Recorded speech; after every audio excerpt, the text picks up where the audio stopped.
ਅਮਰਦਾਸ ਪਦਬੰਦ ਰਾਮਦਾਸ ਅਰਜਨ ਗੁਰੂ ਬਰ ਸ੍ਰੀ ਹਰਗੋਬਿੰਦ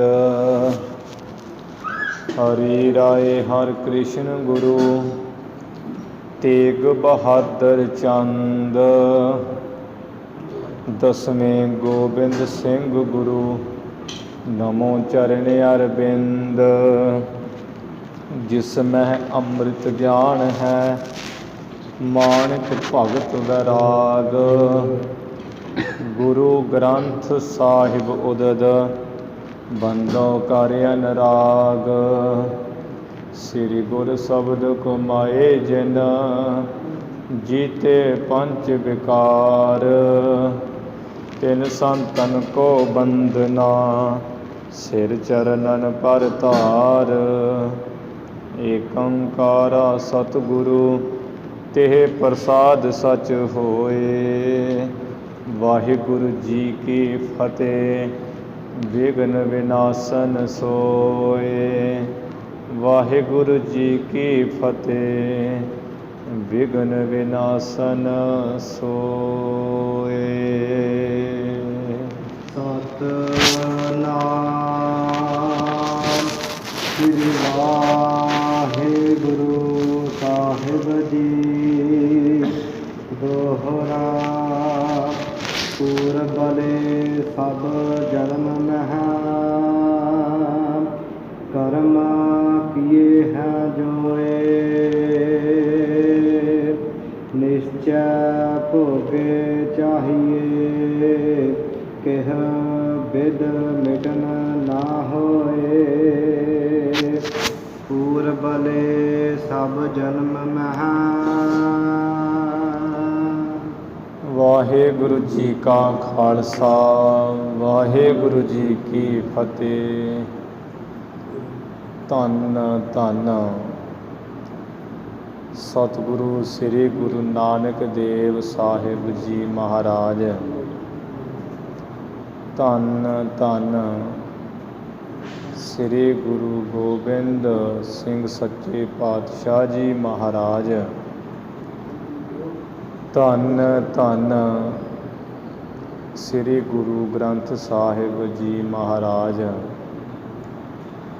ਗੁਰੂ ਰੂਪ ਗੁਰੂ ਪਿਆਰੀ ਸਾਧ ਸੰਗਤ ਜੀਓ, ਆਪ ਜੀ ਕਰਮਾਂ ਵਾਲੇ ਵੱਡਿਆਂ ਭਾਗਾਂ ਵਾਲੇ ਹੋ ਜੋ ਸ੍ਰੀ ਗੁਰੂ ਗ੍ਰੰਥ ਸਾਹਿਬ ਮਹਾਰਾਜ ਜੀ ਦੇ ਦਰਸ਼ਨ ਕਰਕੇ ਲਾਹਾ ਲੈ ਰਹੇ ਹੋ।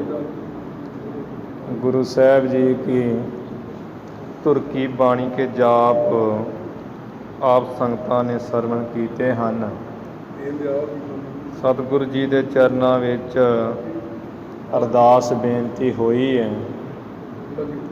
ਉਹ ਗ੍ਰੰਥ ਪਾਵਨ ਪਵਿੱਤਰ ਹੁਕਮਨਾਮੇ ਸਰਵਣ ਕੀਤੇ ਹਨ।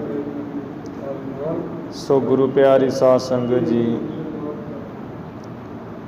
ਗੁਰੂ ਸਾਹਿਬ ਜੀ ਦੀ ਧੁਰ ਕੀ ਬਾਣੀ ਤੋਂ ਬਾਅਦ ਮਹਾਰਾਜ ਜੀ ਦਾ ਸੋਹਣਾ ਪਾਵਨ ਪਵਿੱਤਰ ਇਤਿਹਾਸ ਆਪਾਂ ਕਥਾ ਰੂਪ ਵਿੱਚ ਸਰਵਣ ਕਰਦੇ ਹਾਂ।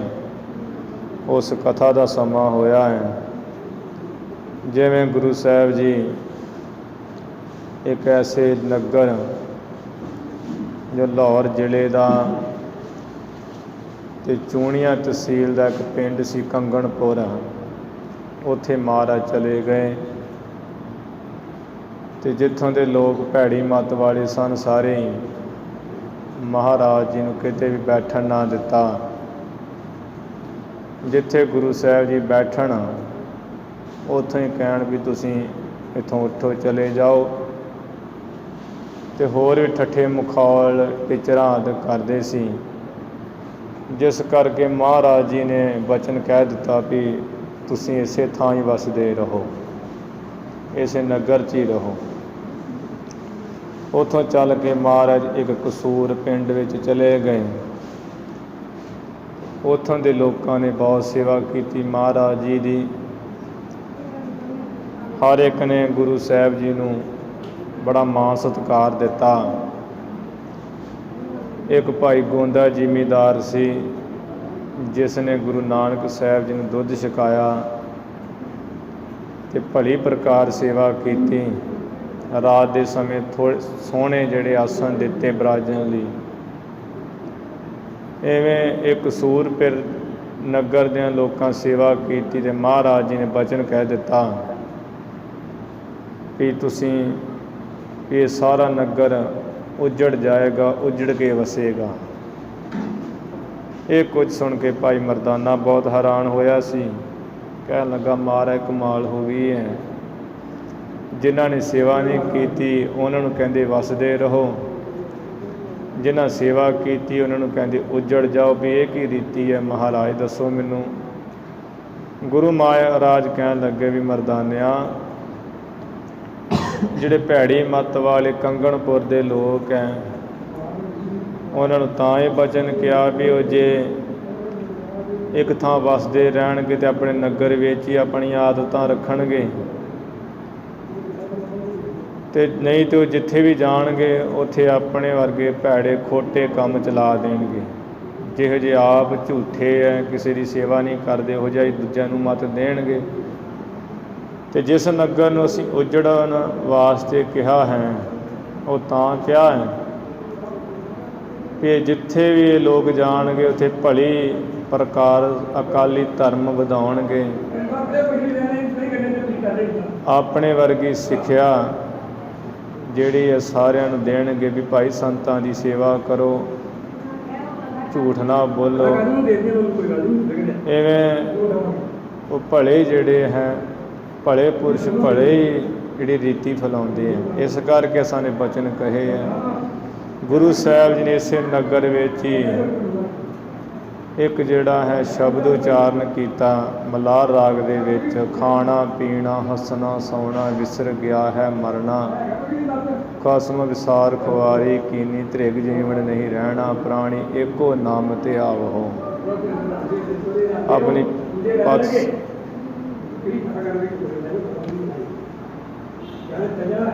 ਇਸ ਤਰ੍ਹਾਂ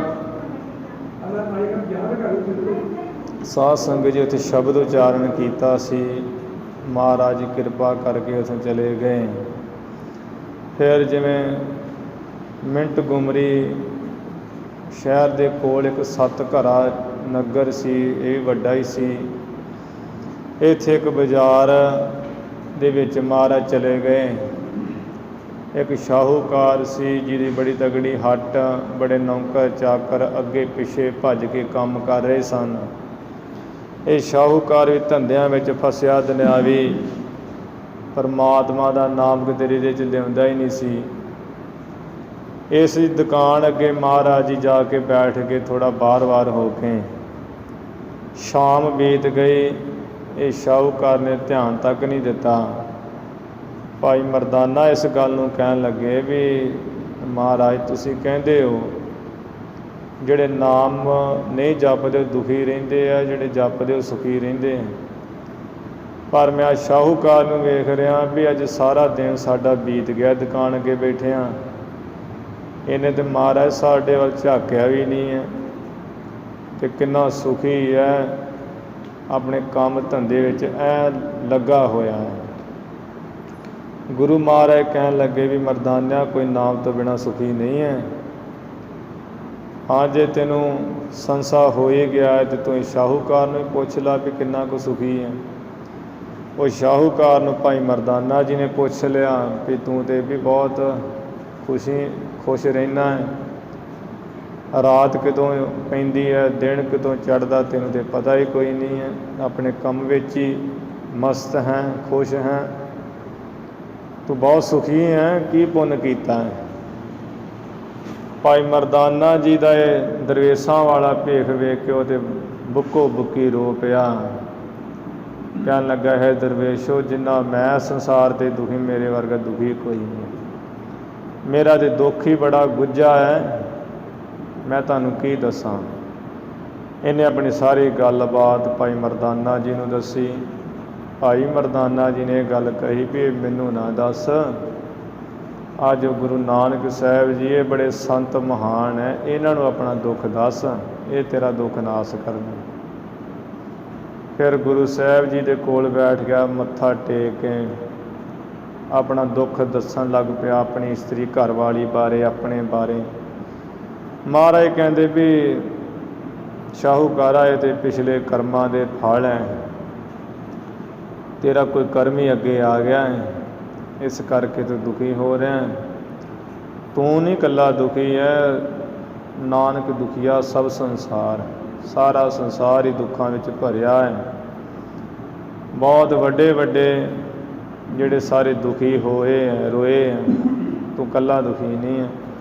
ਫਿਰ ਮਹਾਰਾਜ ਜੀ ਨੇ ਜਿਵੇਂ ਸਾਧ ਸੰਗਤ ਜੀ ਨੂੰ ਸਿੱਖਿਆ ਦਿੱਤੀ, ਸ਼ਬਦ ਉਚਾਰ ਕੇ ਉਹ ਪ੍ਰਸੰਗ ਅੱਜ ਵਿਸਥਾਰ ਨਾਲ ਆ ਰਹੇ ਹੈ।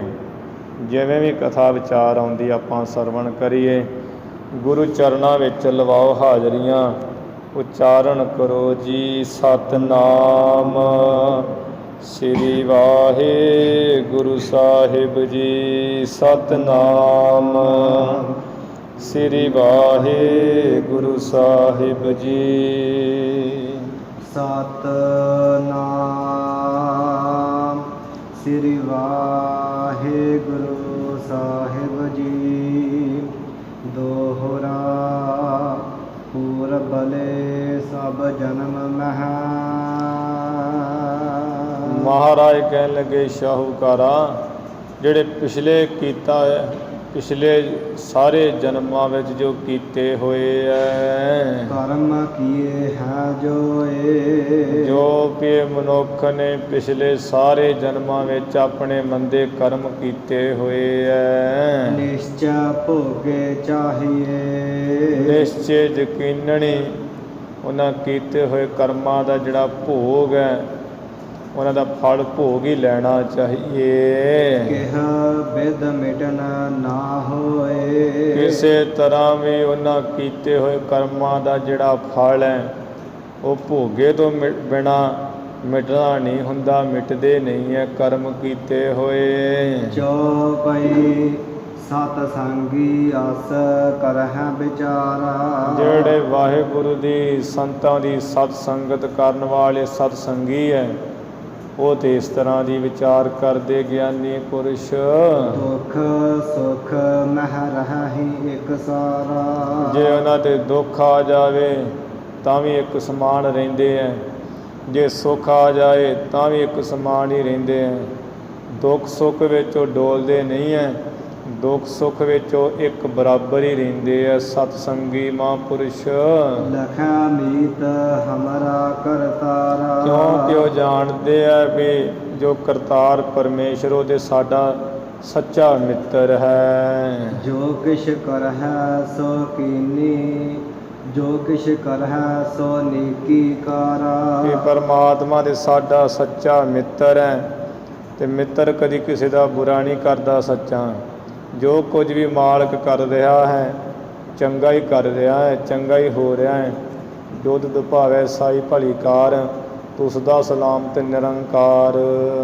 ਕੌਣ ਜਗ ਮਹਿ ਜੇ ਨਰ ਅਗਿਆਨੀ। ਐ ਵੀ ਸ਼ਾਹੂਕਾਰਾ, ਫਿਰ ਜਿਹੜੇ ਸੰਸਾਰ ਵਿੱਚ ਅਗਿਆਨੀ ਅੰਨੇ ਪੁਰਸ਼ ਹੈ, ਗਿਆਨ ਵਾਲੇ। ਦੁੱਖ ਮਹਿ ਬਹੁ ਮਮਤਾ ਮਨ ਮਾਨੀ। ਜਦੋਂ ਉਹਨਾਂ ਦੇ ਸਰੀਰ 'ਤੇ ਜਾਂ ਕੋਈ ਨਾ ਦੀ ਜ਼ਿੰਦਗੀ ਵਿੱਚ ਦੁੱਖ ਆਉਂਦਾ ਹੈ, ਦੁੱਖ ਵਿੱਚੋਂ ਬਹੁਤ ਹੀ ਮਨ ਵਿੱਚ ਮਿਹਰ ਮੰਨਦੇ ਹੈ। ਕਹਿੰਦੇ ਮੈਂ ਦੁਖੀ ਹੋ ਗਿਆ, ਮੇਰਾ ਟੱਬਰ ਟੀਰ, ਮੇਰਾ ਪਰਿਵਾਰ ਬੜਾ ਦੁਖੀ ਹੈ। ਮਨ ਵਿੱਚ ਬਹੁਤ ਮਿਹਰ ਕਰਕੇ ਦੁੱਖ ਮੰਨਦੇ ਹੈ ਉਹ ਅਗਿਆਨੀ ਲੋਕ। ਖੇਦ ਪਾਏ ਭੋਗਤ ਹੈ ਸਭ ਹੀ। ਫਿਰ ਵੀ ਉਹ ਦੁੱਖ ਪਾ ਕੇ ਸਾਰੇ ਕਰਮਾਂ ਨੂੰ ਵੀ ਭੋਗਦੇ ਹੈ। ਭੋਗ ਬਿਨਾ ਨਾ ਛੂਟਹਿ ਕਬ ਹੀ। ਕਿਉਂਕਿ ਜਿਹੜੇ ਇਹ ਸ਼ਾਹੂਕਾਰਾਂ ਕਰਮਾਂ ਦੇ ਫਲ ਨੂੰ ਭੋਗੇ ਤੋਂ ਬਿਨਾਂ ਇਹ ਕਦੀ ਜੀਵ ਛੁੱਟਦਾ ਨਹੀਂ, ਇਹਨੂੰ ਭੋਗਣੇ ਹੀ ਪੈਂਦੇ ਆ। ਇੱਕ ਤੋ ਤਨ ਦੁਖ ਭੋਗਹਿ ਸੋਈ। ਇੱਕ ਤਾਂ ਅਗਿਆਨੀ ਲੋਕ ਸਰੀਰ ਉੱਪਰ ਦੁੱਖ ਭੋਗਦੇ ਆ। ਦੂਸਰ ਅਧਿਕ ਹਿਰਦੈ ਦੁਖ ਹੋਈ। ਦੂਸਰਾ ਉਹ ਬਹੁਤ ਹਿਰਦੇ ਵਿੱਚ ਅਗਿਆਨ ਕਰਕੇ ਦੁਖੀ ਹੁੰਦੇ ਵੀ ਲੱਗਦਾ ਸਾਰੀ ਦੁਨੀਆ ਦੇ ਦੁੱਖ ਮੈਨੂੰ ਹੀ ਆ ਚੰਬੜੇ ਐ। ਇਸ ਪ੍ਰਕਾਰ ਕਹਿ ਕਿਰਪਾ ਨਿਧਾਨਾ। ਇਸ ਤਰ੍ਹਾਂ ਕਹਿ ਕਰਕੇ ਜੋ ਕਿਰਪਾ ਦੇ ਖਜ਼ਾਨੇ ਆ ਗੁਰੂ ਨਾਨਕ ਸਾਹਿਬ ਜੀ। ਸ੍ਰੀ ਮੁਖ ਇਹੋ ਸਲੋਕ ਬਖਾਨਾ। ਸਤਿਗੁਰੂ ਜੀ ਨੇ ਸੋਭਾ ਵਾਲੇ ਮੁਖ ਤੋਂ ਇਹ ਸ਼ਲੋਕ ਫਿਰ ਕਿਹਾ ਵੀ ਸ਼ਾਹੂਕਾਰਾ ਤੂੰ ਕੀ ਕਹਿੰਦਾ ਵੀ ਮੈਂ ਦੁਖੀ ਹਾਂ। ਇੱਥੇ ਤੇ ਜੋ ਵਿਸ਼ਨੂੰ ਭਗਵਾਨ ਵਰਗੇ ਹੈ ਉਹਨਾਂ ਦੇ ਅਵਤਾਰ, ਪਰਸਰਾਮ ਵਰਗੇ, ਇੰਦਰ ਦੇਵਤੇ ਵਰਗੇ ਵੱਡੇ ਵੱਡੇ ਰਾਜੇ ਆ ਸਾਰੇ ਰੋਂਦੇ ਹੀ ਰਹੇ ਆ, ਰੋ ਕੇ ਗਏ ਇੱਥੋਂ, ਉਹ ਵੀ ਦੁਖੀ ਰਹੇ ਹਨ। ਸ਼ਲੋਕ ਮਹੱਲਾ ਪਹਿਲਾ। ਸਹੰਸਰ ਦਾਨ ਦੇ ਇੰਦਰ ਰਵਾਇਆ। ਇਹ ਸ਼ਾਹੂਕਾਰਾ ਜਦੋਂ ਇੰਦਰ ਦੇਵਤੇ ਨੇ ਗੌਤਮ ਰਿਖੀ ਦੀ ਘਰਵਾਲੀ ਅਹਿਲਿਆ ਦੇ ਰੂਪ 'ਤੇ ਲੁਭਾਇਮਾਨ ਹੋਇਆ ਸੀ ਅਤੇ ਕੁਕਰਮ ਕਮਾਉਣ ਆਇਆ, ਜਿਸ ਕਰਕੇ ਗੌਤਮ ਰਿਖੀ ਨੇ ਉਹਨੂੰ ਇੰਦਰ ਦੇਵਤੇ ਨੂੰ ਜਦੋਂ ਹਜ਼ਾਰ ਭਗਾਂ ਦਾ ਦੰਡ ਦਿੱਤਾ ਸੀ ਅਤੇ ਇੰਦਰ ਦੇਵਤਾ ਉਸ ਵੇਲੇ ਬੜਾ ਰੋਇਆ ਸੀ, ਬੜਾ ਪਛਤਾਉਂਦਾ ਸੀ। ਪਰਸਰਾਮ ਰੋਵੈ ਘਰ ਆਇਆ। ਫਿਰ ਜਿਹੜਾ ਪਰਸਰਾਮ ਹੈ ਉਹ ਵੀ ਇੰਨਾ ਬਲੀ ਹੋ ਕੇ 21 ਵਾਰ ਜਿਹੜੇ ਛਤਰੀਆਂ ਦਾ ਵੱਧ ਕੀਤਾ ਅਤੇ ਫਿਰ ਉਹਨੇ 21 ਵਾਰ ਹੀ ਬ੍ਰਾਹਮਣਾਂ ਨੂੰ ਰਾਜ ਦਿੱਤਾ ਸੀ ਅਤੇ ਬ੍ਰਾਹਮਣ ਜਿਹੜੇ ਫਿਰ ਖਾਲੀ ਦੇ ਖਾਲੀ ਰਹੇ, ਜਿਸ ਕਰਕੇ ਪਰਸਰਾਮ ਵੀ ਇਹ ਬ੍ਰਾਹਮਣ ਤੇ ਹਜੇ ਵੀ ਮੰਗਦੇ ਹੀ ਫਿਰਦੇ ਆ। ਉਹਨਾਂ ਨੂੰ ਮੰਗਦਿਆਂ ਨੂੰ ਵੇਖ ਕੇ ਪਰਸਰਾਮ ਰੋਂਦਾ ਹੀ ਘਰ ਆਇਆ ਸੀ, ਘਰ ਆ ਕੇ ਬੜਾ ਰੋਇਆ ਸੀ। ਇਸੇ ਤਰ੍ਹਾਂ ਹੀ ਪਰਸਰਾਮ ਜਦੋਂ ਸ਼੍ਰੀ ਰਾਮਚੰਦਰ ਭਗਵਾਨ ਨਾਲ ਇਹਨੇ ਪੰਗਾ ਲੈ ਲਿਆ, ਭਿੜ ਪਿਆ, ਅਤੇ ਉੱਥੇ ਉਹਨਾਂ ਨੇ ਇਹਦੇ ਫਿਰ ਜਿਹੜੇ ਚਰਨਾਂ ਦੇ ਹੱਥ ਲਾਇਆ ਜਦੋਂ ਸ਼੍ਰੀ ਰਾਮਚੰਦਰ ਜੀ ਨੇ, ਅਤੇ ਇਹਦੇ ਚਰਨਾਂ ਦੇ ਹੱਥ ਛੁਹਾ ਕੇ ਇਹਦੀ ਸਾਰੀ ਸ਼ਕਤੀ ਖੋਹ ਲਈ, ਸਾਰੀ ਸ਼ਕਤੀ ਇਹਦੀ ਖਿੱਚ ਲਈ ਅਤੇ ਪਰਸਰਾਮ ਹੈ ਖਾਲੀ ਹੋ ਗਿਆ ਜਮਾ ਹੀ। ਘਰ ਆ ਕੇ ਬੜਾ ਰੋਇਆ ਵੀ ਕਾਹਨੂੰ ਪੰਗਾ ਲੈਣਾ ਸੀ ਰਾਮਚੰਦਰ ਜੀ ਨਾਲ। ਇਹ ਪਰਸਰਾਮ ਵੀ ਘਰ ਵਿੱਚ ਆ ਕੇ ਬੜਾ ਰੋਇਆ ਸੀ। ਅਜੈ ਸੋ ਰੋਵੈ ਭੀਖਿਆ ਖਾਏ। ਅਜੈ ਜਿਹੜਾ ਅੱਜ ਰਾਜਾ ਸੀ ਉਹ ਵੀ ਭਿੱਖਿਆ ਦਾ ਖਾਣਾ ਖਾ ਕੇ ਬੜਾ ਰੋਇਆ ਸੀ। ਇਸੇ ਤਰ੍ਹਾਂ ਜਿਹੜੀ ਇਹਨੇ ਭਿੱਖਿਆ ਦਿੱਤੀ ਸੀ ਇੱਕ ਸਾਧੂ ਨੂੰ, ਲੇਦੀ ਬੁੱਕ ਭਰ ਕੇ ਦੇ ਦਿੱਤੀ ਵੀ ਇਹੋ ਲੈ ਲਾ ਦਾਨ ਮੇਰੇ ਕੋਲ। ਫਿਰ ਉਹੀਓ ਲਿੱਦ ਉਹਨੂੰ ਰਾਜੇ ਨੂੰ ਜਿਹੜੀ ਭਿੱਖਿਆ ਵਿੱਚ ਦਿੱਤੀ ਸੀ ਇਹਨੇ ਸਾਧੂ ਨੂੰ ਆਪ ਖਾਣੀ ਪਈ ਅਤੇ ਅੱਜ ਰਾਜਾ ਬੜਾ ਰੋਇਆ ਸੀ। ਐਵੇਂ ਆਪਣੀ ਪਤਨੀ ਦੇ ਵਿਛੋੜੇ 'ਤੇ ਜਾਣ ਕਰਕੇ ਜਦੋਂ ਇੰਦੂਮਤੀ ਨੇ ਸਰੀਰ ਛੱਡ ਦਿੱਤਾ ਅਤੇ ਅੱਜ ਰਾਜਾ ਜਿਹੜਾ ਉਹਦੇ ਵਿਯੋਗ ਵਿੱਚ ਅਫਸੋਸ ਹੋਣੇ ਕਰਕੇ ਰਾਜ ਭਾਗ ਛੱਡ ਦਿੱਤਾ, ਭਿੱਖਿਆ ਮੰਗਣ ਲੱਗ ਪਿਆ। ਅਤੇ ਉੱਥੇ ਇੱਕ ਔਰਤ ਨੇ ਤਰਕ ਮਾਰੀ ਵੀ ਕੈਸਾ ਮੁਸਟੰਡਾ ਹੋ ਕੇ ਤੇ ਮੰਗਦਾ ਫਿਰਦਾ ਹੈ। ਉਸ ਵੇਲੇ ਅੱਜ ਰਾਜਾ ਭਿੱਖਿਆ ਦਾ ਖਾਣਾ ਖਾ ਕੇ ਬੜਾ ਰੋਇਆ ਸੀ। ਐਸੀ ਦਰਗਾਹ ਮਿਲੈ ਸਜਾਏ। ਸ਼ਾਹੂਕਾਰਾ ਐਸੇ ਕਰਮਾਂ ਦੇ ਕਰਨੇ ਕਰਕੇ ਸੱਚੀ ਦਰਗਾਹ ਵਿੱਚ ਸਜਾਵਾਂ ਮਿਲਦੀਆਂ ਮਨੁੱਖ ਨੂੰ। ਰੋਵੈ ਰਾਮਾ ਨਿਕਾਲਾ ਭਇਆ। ਫਿਰ ਜਦੋਂ ਸਮੇਂ ਦਾ ਅਵਤਾਰ ਵਿਸ਼ਨੂੰ ਭਗਵਾਨ ਦੇ ਅਵਤਾਰ ਸਨ ਰਾਮਚੰਦਰ ਜੀ, ਅਤੇ ਰਾਮਚੰਦਰ ਜੀ ਨੂੰ ਜਦੋਂ ਉਹਨਾਂ ਦੀ ਮਾਤਾ ਕੈਕਈ ਨੇ ਉਹ ਕਿਹਾ ਦਸ਼ਰਥ ਰਾਜੇ ਨੂੰ ਵੀ ਮੇਰੇ ਪੁੱਤਰ ਨੂੰ ਤੂੰ ਰਾਜ ਦੇ ਭਰਤ ਨੂੰ, ਅਤੇ ਜਿਹਨੂੰ ਤੂੰ ਰਾਜ ਦੇਣਾ ਚਾਹੁੰਦਾ ਰਾਮਚੰਦਰ ਨੂੰ 14 ਸਾਲ ਦਾ ਬਨਵਾਸ ਦੇ, ਇਹਨੂੰ ਇੱਥੋਂ ਕੱਢ। ਅਤੇ ਉਹ ਨਿਕਾਲਾ ਦੇ ਦਿੱਤਾ ਸੀ। ਅਤੇ ਜਦੋਂ ਰਾਮਚੰਦਰ ਜੀ ਅਯੁੱਧਿਆਪੁਰੀ ਵਿੱਚੋਂ ਬਾਹਰ ਨਿਕਲੇ ਅਤੇ ਉਸ ਵੇਲੇ ਨਿਕਾਲਾ ਹੋਇਆ ਅਤੇ ਰਾਮਚੰਦਰ ਜੀ ਨੂੰ ਬੜਾ ਰੋਣਾ ਪਿਆ ਸੀ, ਬੜਾ ਰੋਏ ਸਨ। ਇਸੇ ਤਰ੍ਹਾਂ ਅਯੁੱਧਿਆਪੁਰੀ 'ਚੋਂ ਹਲੇ ਨਿਕਲੇ ਹੀ ਸਨ ਅਤੇ ਸੀਤਾ ਮਾਤਾ ਜੀ ਕਹਿਣ ਲੱਗੇ ਵੀ ਭਗਵਾਨ ਜੀ ਜਿਹੜੀ ਪੱਤਿਆਂ ਦੀ ਕੁਟੀਆ ਵਿੱਚ ਜਾ ਕੇ ਰਹਿਣਾ ਉਹ ਕਿੱਥੇ ਹੈ। ਅਤੇ ਰਾਮਚੰਦਰ ਜੀ ਉਸ ਵੇਲੇ ਬੜੇ ਰੋਏ, ਕਹਿੰਦੇ ਹਜੇ ਤੇ ਸੀਤਾ ਅਯੁੱਧਿਆ ਨਗਰੀ ਤੋਂ ਬਾਹਰ ਨਹੀਂ ਨਿਕਲੇ, ਹੁਣੇ ਤੂੰ ਕੁਟੀਆ ਪੁੱਛਣ ਲੱਗ ਪਈ ਅੱਗੇ ਕੀ ਪੂਰੀ ਪੈਣੀ ਹੈ। ਅਤੇ ਉਸ ਵੇਲੇ ਵੀ ਰਾਮਚੰਦਰ ਜੀ ਜਦੋਂ ਨਿਕਾਲਾ ਹੋਇਆ ਅਯੁੱਧਿਆਪੁਰੀ ਤੋਂ ਬੜਾ ਰੋਏ ਸਨ। ਸੀਤਾ ਲਖਮਨ ਵਿਛੜ ਗਿਆ। ਫਿਰ ਸੀਤਾ ਜਦੋਂ ਵਿਛੜੀ ਹੈ ਉਹ ਜੋਗੀ ਬਣ ਕੇ ਰਾਵਣ ਸੀਤਾ ਜੀ ਨੂੰ ਲੈ ਗਿਆ ਅਲਖ ਨਿਰੰਜਨ ਕਹਿ ਕੇ ਤੇ ਬਾਂਹ ਤੋਂ ਪਕੜ ਕੇ ਉਡਾ ਕੇ ਲੈ ਗਿਆ ਸੀ। ਉਦੋਂ ਵੀ ਰਾਮ ਜੀ ਰੋਏ। ਫਿਰ ਲਛਮਣ, ਜਦੋਂ ਲਛਮਣ ਦੇ ਬਰਛੀ ਵੱਜ ਗਈ ਸੀ ਤੇ ਮੂਰਛਤ ਹੋ ਗਏ, ਉਦੋਂ ਵੀ ਬੜਾ ਰੋਏ ਸਨ। ਹੋਵੈ ਦਹਿ ਸਿਰ ਲੰਕ ਗਵਾਏ। ਰੋਵੈ ਦਹਿ ਸਿਰ, 10 ਸਿਰਾਂ ਵਾਲਾ ਰਾਵਣ ਵੀ ਆਪਣੀ ਲੰਕਾ ਗਵਾ ਕੇ ਬੜਾ ਰੋਇਆ ਸੀ ਵੀ ਇਹ ਕੀ ਮੈਂ ਕਰ ਬੈਠਾ ਵਾਂ। ਜਿਨ ਸੀਤਾ ਆਦਿ ਡਰਵਾਏ। ਜਿਸ ਰਾਵਣ ਨੇ ਸੀਤਾ ਨੂੰ ਅਲਖ ਨਿਰੰਜਨ ਕਹਿ ਕੇ ਜੰਗਲ ਵਿੱਚੋਂ ਲੈ ਆਂਦੀ ਸੀ ਤੇ ਡੋਰੂ ਵਾਏ, ਉਹ ਡਮਰੂ ਵਜਾ ਕੇ ਵੀ ਅਲਖ ਨਿਰੰਜਨ ਸੀਤਾ ਮਾਤਾ ਬਾਹਰ ਆ ਗਈ। ਕਹਿੰਦਾ ਵੀ ਮੈਂ ਚੌਲਾਂ ਦੀ ਭਿੱਖਿਆ ਇਕੱਲੀ ਲੈਂਦਾ, ਹੋਰ ਨਹੀਂ ਕੁਝ ਲੈਂਦਾ। ਜਦੋਂ ਭਿੱਖਿਆ ਪਾਉਣ ਆਈ ਸੀਤਾ ਮਾਤਾ ਤੇ ਬਾਂਹ ਤੋਂ ਫੜ ਕੇ ਉਡਾ ਕੇ ਲੈ ਗਿਆ ਸੀ। ਇਸੇ ਤਰ੍ਹਾਂ ਜਿਨ ਸੀਤਾ ਆਂਦੀ, ਜਦੋਂ ਇਹਨੇ ਸੀਤਾ ਆਪਣੀ ਉੱਥੇ ਲੰਕਾ ਵਿੱਚ ਲੈ ਆਂਦੀ ਹੈ ਤੇ ਇਹ ਜਿਹੜਾ ਰਾਵਣ ਸੀ ਇਹਨੇ ਬੜੇ ਧੌਂਸੇ ਡੋਰੇ ਵਜਾਏ। ਇਹਨੇ ਕਹਿੰਦਾ ਆਪਣੀ ਭੈਣ ਸੂਰਪਨਖਾ ਦਾ ਬਦਲਾ ਮੈਂ ਲੈ ਲਿਆ ਹੈ। ਵਹ ਪਾਂਡਵ ਭਏ ਮਜੂਰ।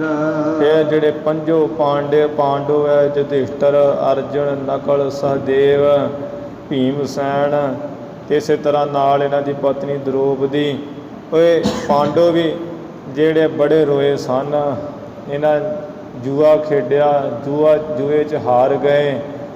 ਫਿਰ ਜਦੋਂ ਸਭਾ ਵਿੱਚ ਕ੍ਰੀਚਕ ਬਾਂਹ ਫੜ ਕੇ ਦ੍ਰੋਪਦੀ ਨੂੰ ਲਿਆਇਆ, ਇਹ ਕੁਝ ਨਾ ਬੋਲ ਸਕੇ, ਉਦੋਂ ਵੀ ਬੜਾ ਰੋਏ ਸਨ ਪਾਂਡਵ ਕਿ ਅਸੀਂ ਕੁਝ ਨਹੀਂ ਕਰ ਸਕਦੇ। ਫਿਰ 12 ਸਾਲ ਦਾ ਬਨਵਾਸ ਦਿੱਤਾ, 13ਵਾਂ ਸਾਲ ਗੁਪਤ ਰਹਿਣ ਲਈ ਕਿਹਾ। ਉਹ 13ਵੇਂ ਸਾਲ ਵਿੱਚ ਜਾ ਕੇ ਵਿਰਾਟ ਰਾਜੇ ਦੇ ਜਿਹੜੇ ਮਜ਼ਦੂਰ ਹੋਏ, ਉਹਦੇ ਰਾਜੇ ਦੇ ਵਿਰਾਟ ਦੇ ਮਜ਼ਦੂਰ ਹੋਏ ਤੇ ਉੱਥੇ ਹੀ ਬੜਾ ਰੋਂਦੇ ਸਨ ਵੀ ਕਿੱਥੇ ਰਾਜ ਭਾਗ ਦੇ ਮਾਲਕ, ਕਿੱਥੇ ਆ ਨੌਕਰੀਆਂ ਕਰਦੇ, ਮਜ਼ਦੂਰੀ ਕਰਦੇ ਫਿਰਦੇ ਆ। ਜਿਨ ਕਾ ਸਾਮੀ ਰਹਿਤ ਹਦੂਰਾ। ਵੇਖ ਲਾ ਮਰਦਾਨਿਆ, ਜਿਨ੍ਹਾਂ ਦੇ ਰਹਿ ਹਜੂਰ ਕੋਲ ਹਮੇਸ਼ਾ ਸਮੇਂ ਦੇ ਅਵਤਾਰ ਕ੍ਰਿਸ਼ਨ ਸੁਆਮੀ ਰਹਿੰਦੇ ਸੀ। ਰੋਵੇ ਜਨਮੇਜਾ ਖੋਏ ਗਿਆ। ਇਸੇ ਤਰ੍ਹਾਂ ਜਨਮੇਜਾ ਰਾਜਾ ਜਿਹੜਾ ਉਹ ਵੀ ਖੋਏ ਗਿਆ। ਜਦੋਂ ਬਿਆਸ ਜੀ ਦਾ ਬਚਨ ਖੋਏ ਭੁੱਲ ਗਿਆ ਸੀ ਨਾ, ਉਦੋਂ ਉਹ ਵੀ ਬੜਾ ਰੋਇਆ। ਉਹ ਕਿਹਾ ਸੀ ਬਿਆਸ ਜੀ ਨੇ, ਇਹਨੇ ਪੁੱਛਿਆ ਵੀ ਸਾਡੇ ਪਿਤਰਾਂ ਦੀ ਕਥਾ ਸੁਣਾਓ ਭੀਮਸੈਨ ਹੋਣਾ ਦੀ, ਕਿ ਉਹਨਾਂ ਨੇ ਕਿਉਂ ਇਹ ਜੂਆ ਖੇਡਿਆ, ਕਿਉਂ ਇੰਨਾ ਕੁਝ ਮਾੜਾ ਹੋ ਗਿਆ, ਉਹਨਾਂ ਨੂੰ ਕਿਸੇ ਨੇ ਰੋਕਿਆ ਕਿਉਂ ਨਾ। ਤੇ ਬਿਆਸ ਜੀ ਨੇ ਕਿਹਾ ਵੀ ਇਹ ਜਨਮੇਜਾ ਰਾਜਾ ਇਹ ਭਾਵੀ ਹੈ, ਪਰਮੇਸ਼ਰ ਦੀ ਜੋ ਹੋਣੀ ਉਹ ਹੋ ਕੇ ਰਹਿਣੀ, ਇਹ ਤੇਰੇ 'ਤੇ ਵੀ ਹੋਣੀ ਹੈ। ਤੇ ਤੇਰੇ ਐਵੇਂ ਤੈਨੂੰ ਤੂੰ ਇੱਕ ਇਸਤਰੀ ਕਾਰਨ ਪਾਪੀ ਬਣ ਜਾਣਾ ਹੈ, ਫਿਰ ਤੈਨੂੰ ਕੋੜ ਹੋ ਜਾਣਾ। ਤੈਨੂੰ ਅਸੀਂ ਕਥਾ ਸੁਣਾਵਾਂਗੇ, ਤੇਰਾ ਕੋੜ ਸਾਰਾ ਦੂਰ ਹੋ ਜਾਏਗਾ। ਜਦੋਂ ਤੂੰ ਸ਼ੰਕਾ ਕਰਨੀ ਹੈ ਤੇ ਉਹ ਜਦੋਂ ਤੂੰ ਨੱਕ ਜਾ ਚੜਾਉਣਾ ਕਥਾ ਸੁਣ ਕੇ, ਤੇ ਉਹ ਤੇਰੇ ਨੱਕ 'ਤੇ ਕੋੜ ਨਹੀਂ ਹਟਣਾ, ਉਹਦੇ ਨਾਲ ਹੀ ਤੂੰ ਮਰਨਾ ਹੈ। ਇਹ ਫਿਰ ਉਹੀ ਗੱਲ ਹੋਈ, ਰੋਵੇ ਜਨਮੇਜਾ ਖੋਏ ਗਿਆ। ਜਨਮੇਜੇ ਰਾਜੇ ਨੂੰ ਬਿਆਸ ਜੀ ਕਥਾ ਸੁਣਾਉਣੀ ਸ਼ੁਰੂ ਕਰ ਦਿੱਤੀ। ਕਹਿੰਦੇ ਮਹਾਂਭਾਰਤ ਦੀ ਤੈਨੂੰ ਮੈਂ ਕਥਾ ਸੁਣਾਵਾਂਗਾ, ਤੂੰ 7 ਬਚਨ ਹੀ ਕਹੀ ਜਾਣਾ ਹੈ। ਇਹ ਕਹਿੰਦਾ ਠੀਕ ਹੈ। ਜਦੋਂ ਬਿਆਸ ਜੀ ਨੇ ਇਹ ਕਥਾ ਸੁਣਾਈ ਵੀ ਭੀਮਸੈਨ ਨੇ ਭੂਰਪਾਲ ਰਾਜੇ ਦੇ ਜਿਹੜੇ ਹਾਥੀ ਹੈ ਇਹ ਆਕਾਸ਼ ਵਿੱਚ ਚੜ੍ਹਾ ਤੇ ਅੱਜ ਤੱਕ ਉਹ ਉੱਡਦੇ ਫਿਰ ਰਹੇ ਆਕਾਸ਼ ਵਿੱਚ ਹੀ, ਭੀਮਸੈਨ ਦੇ ਚੜ੍ਹਾਏ ਹੋਏ ਹਾਥੀ। ਇਹ ਜਨਮੇਜਾ ਉਸ ਵੇਲੇ ਸੁਣ ਕੇ ਨੱਕ ਜਾ ਚੜ੍ਹਾਇਆ, ਕਹਿੰਦਾ ਇਹ ਕਿਵੇਂ ਹੋ ਸਕਦਾ, ਮੇਰਾ ਹੀ ਝੂਠ। ਉਹ ਜਿਹੜਾ ਨੱਕ ਜਾ ਚੜ੍ਹਾਇਆ, ਨੱਕ ਤੋਂ ਕੋੜ ਨਹੀਂ ਦੇ ਹਟਿਆ ਤੇ ਬਚਨ ਭੁੱਲ ਗਿਆ। ਬਿਆਸ ਜੀ ਦਾ ਵੀ ਪਹਿਲਾਂ ਕਿਹਾ ਸੀ ਵੀ 7 ਬਚਨ ਕਹਿਣਾ, ਤੇ ਇਹਨੇ ਨੱਕ ਚੜ੍ਹਾ ਦਿੱਤਾ। ਉਹ ਬਚਨ ਭੁੱਲਣੇ ਕਰਕੇ ਫਿਰ ਇਹਦਾ ਕੋੜ ਨਾ ਗਿਆ ਤੇ ਇਹ ਬੜਾ ਰੋਇਆ ਸੀ। ਏਕੀ ਕਾਰਨ ਪਾਪੀ ਭਇਆ। ਇੱਕੋ ਬਿਆਸ ਜੀ ਦੇ ਬਚਨ ਮੰਨਣ ਨਾ ਕਾਰਨ ਇਹ ਪਾਪੀ ਹੋ ਗਿਆ। ਜਨਮੇਜਾ ਰਾਜਾ ਨੱਕ ਤੋਂ ਕੋੜ ਨਾ ਹਟਿਆ, ਉਹ ਨੱਕ ਦੇ ਕੋੜ ਹੋਣੇ ਕਰਕੇ ਇਹਦੀ ਮੌਤ ਹੋਈ ਸੀ। ਰੋਂਦਾ ਹੀ ਮਰ ਗਿਆ ਸੀ ਜਨਮੇਜਾ। ਵਹ ਸੇਖ ਮਸਾਇਕ ਪੀਰ। ਮੁਸਲਮਾਨਾਂ ਵਿੱਚੋਂ ਬਿਰਧ ਜਾਤੀ ਵਾਲੇ ਸੇਖ ਵੀ ਰੋਂਦੇ ਆ। ਇਹ ਸ਼ਾਹੂਕਾਰਾ ਮਸਾਇਕ ਮਿਹਨਤ ਮਸ਼ੱਕਤ ਕਰਨ ਵਾਲੇ, ਸਾਧਨਾ ਕਰਨ ਵਾਲੇ ਵੀ ਰੋਂਦੇ ਆ। ਇਸੇ ਤਰ੍ਹਾਂ ਵੱਡੇ ਵੱਡੇ ਮੁਸਲਮਾਨਾਂ ਦੇ ਪੀਰ ਵੀ ਰੋਂਦੇ ਐ। ਅੰਤ ਕਾਲ ਮਤ ਲਾਗਾ ਭੀੜ, ਕਦੇ ਮਤਾ ਅੰਤ ਦੇ ਸਮੇਂ ਸਾਨੂੰ ਜੰਮ ਦੀ ਕਾਲ ਦੀ ਭੀੜ ਆ ਲੱਗੇ, ਕਿਤੇ ਜੰਮ ਦੀ ਤਕੜੀ ਮਾਰ ਹੀ ਨਾ ਪੈ ਜਾਏ, ਉਹ ਵੀ ਰੋਂਦੇ ਇਸ ਗੱਲ ਨੂੰ ਲੈ ਕੇ। ਰੋਵਹਿ ਰਾਜੇ ਕੰਨ ਪੜਾਏ, ਕੰਨ ਪੜਾਏ। ਜਿਹੜੇ ਰਾਜੇ ਭਰਥਰ ਵਰਗੇ, ਗੋਪੀ ਚੰਦ ਵਰਗੇ ਰਾਜ ਭਾਗ ਛੱਡ ਕੇ ਗੋਰਖਨਾਥ ਕੋਲੋਂ ਆ ਕੇ ਕੰਨ ਪੜਾ ਕੇ ਉਹ ਵੀ ਰੋਂਦੇ ਫਿਰਦੇ ਐ। ਘਰ ਘਰ ਮੰਗਹਿ ਭੀਖਿਆ ਜਾਏ, ਜਦੋਂ ਘਰ ਘਰ ਜਾ ਕੇ ਭਿੱਖਿਆ ਮੰਗਦੇ ਐ ਤੇ ਉਹ ਕਹਿੰਦੇ ਮਾਈ ਭਿੱਖਿਆ ਪਾ। ਉਹ ਫਿਰ ਕਈ ਮਖੌਲ ਠੱਠੇ ਕਰਦੇ ਐ, ਜਿਸ ਕਰਕੇ ਗੋਪੀ ਚੰਦ ਭਰਥਰਨਾਥ ਵਰਗੇ ਵੀ ਰੋਂਦੇ ਐ ਵੀ ਵੇਖੋ ਆ ਕੈਸੀ ਬਿੱਦ ਬਣ ਗਈ ਹੈ। ਕਿੱਥੇ ਰਾਜੇ ਸਾਂ ਝੂਠੇ ਫੜ ਫੜ ਮੰਗਦੇ ਫਿਰਦੇ ਆ, ਜਿਸ ਕਰਕੇ ਇਹ ਗੱਲ ਸੋਚ ਕੇ ਰੋਂਦੇ ਐ। ਰੋਵਹਿ ਕਿਰਪਨ ਸੰਚਹਿ ਧਨ ਜਾਏ, ਇਹ ਸ਼ਾਹੂਕਾਰਾ ਜਿਹੜੇ ਕੰਜੂਸ ਹੈ, ਜਿਹੜੇ ਧਨ ਇਕੱਠਾ ਕਰੀ ਜਾਂਦੇ ਐ, ਜਦੋਂ ਉਹਨਾਂ ਦਾ ਧਨ ਜਾਂਦਾ ਉਹ ਵੀ ਬੜਾ ਰੋਂਦੇ ਐ। ਪੰਡਿਤ ਰੋਵਹਿ ਗਿਆਨ ਗਵਾਏ, ਵੱਡੇ ਵੱਡੇ ਪੰਡਿਤ ਆਪਣਾ ਗਾਂਗੇ ਤੇਲੀ ਵਰਗੇ ਜਿਹੜੇ ਕੁਝ ਨਹੀਂ ਜਾਣਦੇ, ਉਹਨਾਂ ਅੱਗੇ ਜਦੋਂ ਆਪਣਾ ਗਿਆਨ ਗਵਾ ਲੈਂਦੇ ਰੋਂਦੇ ਵੀ ਉਹ ਆਦੇ ਇਸ਼ਾਰਿਆਂ ਨਾਲ ਹੀ ਹਾਰ ਗਏ ਆ। ਬਾਲੀ ਰੋਵੈ ਨਾਹੇ ਪਰ, ਬਾਲੀ ਰੋਵੈ ਨਾਹੇ ਪਤਾਰ। ਇਸੇ ਤਰ੍ਹਾਂ ਜਿਹੜੀ ਇਸਤਰੀ ਹੈ ਦਾ ਪਤੀ ਨਾ ਹੋਵੇ ਉਹ ਰੋਂਦੀ ਹੈ। ਫਿਰ ਬਾਲੀ ਜੋ ਸੁਗਰੀਵ ਦਾ ਭਰਾ ਸੀ, ਬਾਲੀ ਜਦੋਂ ਰਾਮਚੰਦਰ ਜੀ ਨੇ ਇਹਨੂੰ ਬਾਣ ਮਾਰਿਆ ਤੇ ਬਾਲੀ ਮਰ ਗਿਆ, ਤੇ ਉਸ ਵੇਲੇ ਦੀ ਘਰ ਵਾਲੀ ਜਿਹੜੀ ਤਾਰਾ ਹੈ ਵੀ ਮੇਰਾ ਪਤੀ ਨਹੀਂ ਰਿਹਾ ਹੈ, ਪਤੀ ਨਾ ਰਹਿਣੇ ਕਰਕੇ ਉਹ ਵੀ ਬੜਾ ਰੋਈ ਸੀ। ਬਾਲੀ ਰੋਵੈ ਨਾਹੇ ਪਤਾਰ, ਜਿਹੜੀ ਪਤੀ ਵਰਤਾ ਧਰਮ ਵਾਲੀ ਇਸਤਰੀ ਹੈ ਉਹਦਾ ਪਤੀ ਨਾ ਰਹੇ ਉਹ ਬੜਾ ਰੋਂਦੀ ਹੈ। ਨਾਨਕ ਦੁਖੀਆ ਸਭ ਸੰਸਾਰ, ਇਸ ਕਰਕੇ ਇਹ ਸ਼ਾਹੂਕਾਰਾ ਅਸੀਂ ਕਹਿੰਦੇ ਸਾਰਾ ਸੰਸਾਰ ਹੀ ਦੁਖੀ ਹੈ। ਮੰਨੇ ਨਾਉ ਮੰਨੈ ਨਾਉ ਸੋਈ ਜਿਣ ਜਾਏ, ਬਸ ਜਿਹੜੇ ਪਰਮਾਤਮਾ ਦੇ ਨਾਮ ਨੂੰ ਮੰਨਦੇ ਆ ਨਾ ਉਹੀ ਇਹ ਸੰਸਾਰ ਵਿੱਚ ਮਨੁੱਖਾ ਜਿਹੜੀ ਜ਼ਿੰਦਗੀ ਦੀ ਬਾਜੀ ਨੂੰ ਜਿੱਤ ਕੇ ਜਾਂਦੇ ਆ, ਬਾਕੀ ਸਾਰੇ ਰੋਂਦੇ ਕਰਲਾਉਂਦੇ ਮਰ ਕੇ ਹੀ ਜਾਂਦੇ ਇੱਥੋਂ। ਔਰੀ ਕਰਮ ਨਾ ਲੇਖਾ ਲਾਏ, ਸ਼ਾਹੂਕਾਰਾ ਜਿਹੜੇ ਹੋਰ ਕਰਮ ਹੈ ਨਾ ਉਹ ਲੇਖੇ ਨਹੀਂ ਲਾਏ ਜਾਂਦੇ, ਹਿਸਾਬ ਕਿਤਾਬ ਵਿੱਚ ਨਹੀਂ ਆਉਂਦੇ ਉਹ ਲੇਖੇ। ਭਾਵ ਆ ਕਿੰਨੀ ਵੀ ਪਦਵੀ ਉੱਚੀ ਹੋ ਜੇ, ਕਿੱਥੇ ਇੰਦਰ ਦੀ ਪਦਵੀ ਹੈ ਏਡੀ ਵੱਡੀ, ਕਿੱਥੇ ਸਮੇਂ ਦੇ ਅਵਤਾਰ ਹੈ ਸ਼੍ਰੀ ਰਾਮਚੰਦਰ ਜੀ, ਰਾਵਣ ਵਰਗੇ ਜਿਹੜੇ ਇੰਨੇ ਬਲੀ ਵੱਡੇ ਵੱਡੇ ਰਾਜੇ, ਸਾਰੇ ਜਦੋਂ ਕੋਈ ਮੰਦ ਕਰਮ ਮਾੜਾ ਜਿਹਾ ਹੋ ਗਿਆ, ਛਲ ਫਰੇਬ ਹੋ ਗਿਆ, ਸਭ ਨੂੰ ਰੋਣਾ ਹੀ ਪਿਆ ਹੈ।